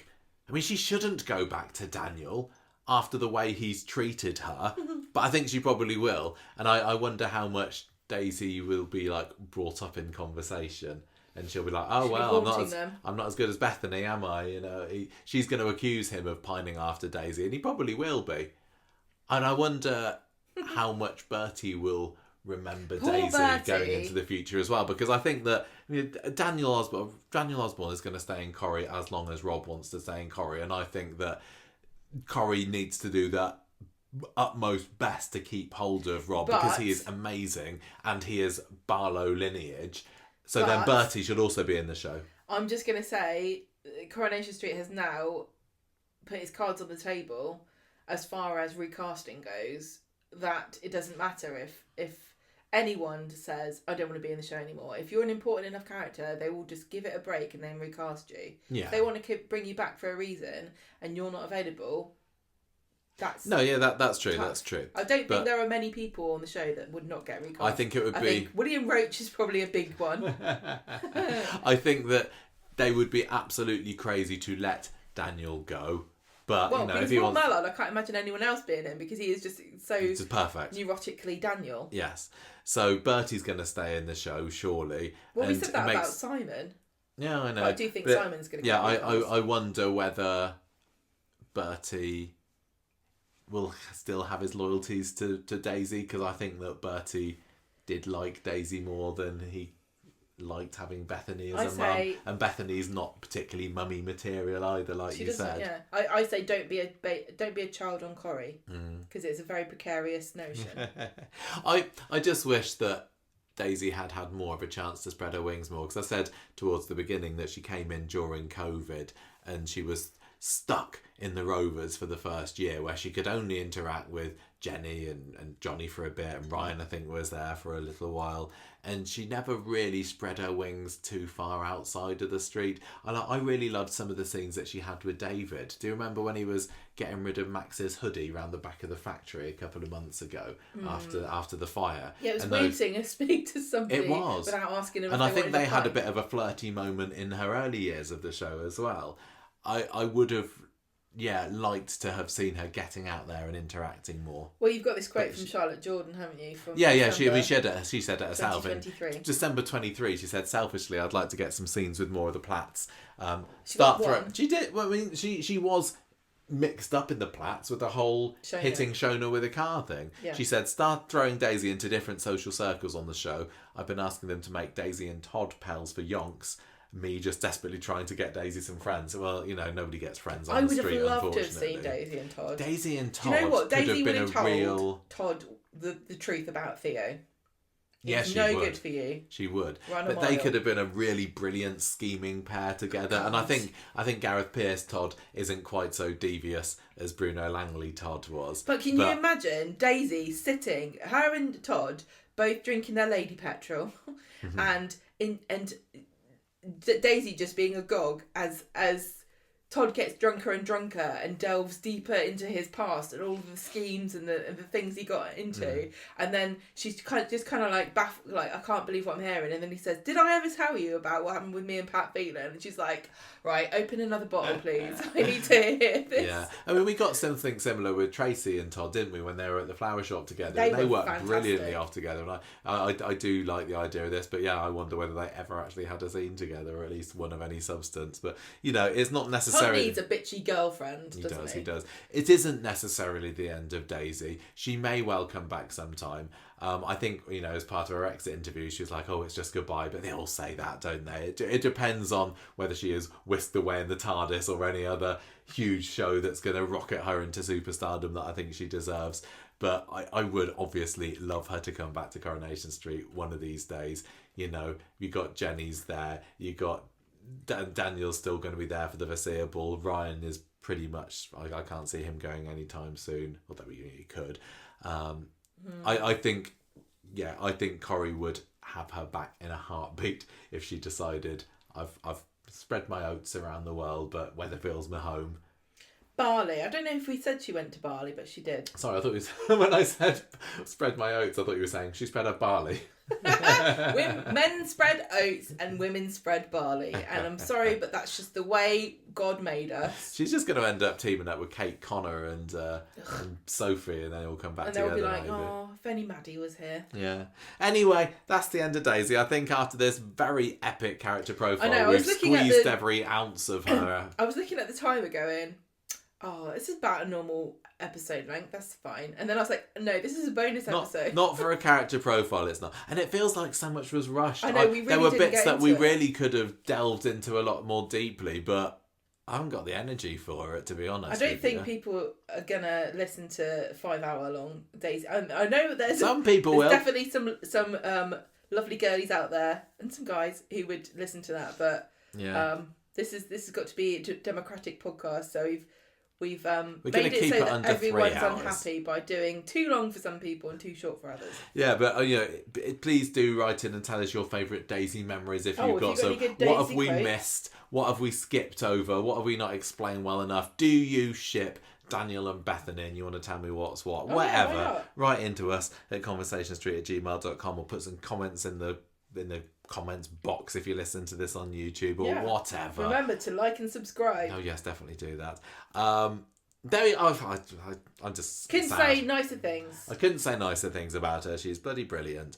I'm kind of sad that we're ending the character profile because this could well be the end of very much that we have to say about Daisy on the podcast, although I'm sure she'll get a mention in our mid and end of year review shows. She might get an award. Best of luck, Daisy. In Bali. She might get She might get a Tara. She might get a Tara. There's some very strong contenders for Tara this year. I know. They really, really are. She's, so not quite the end, but the end for now.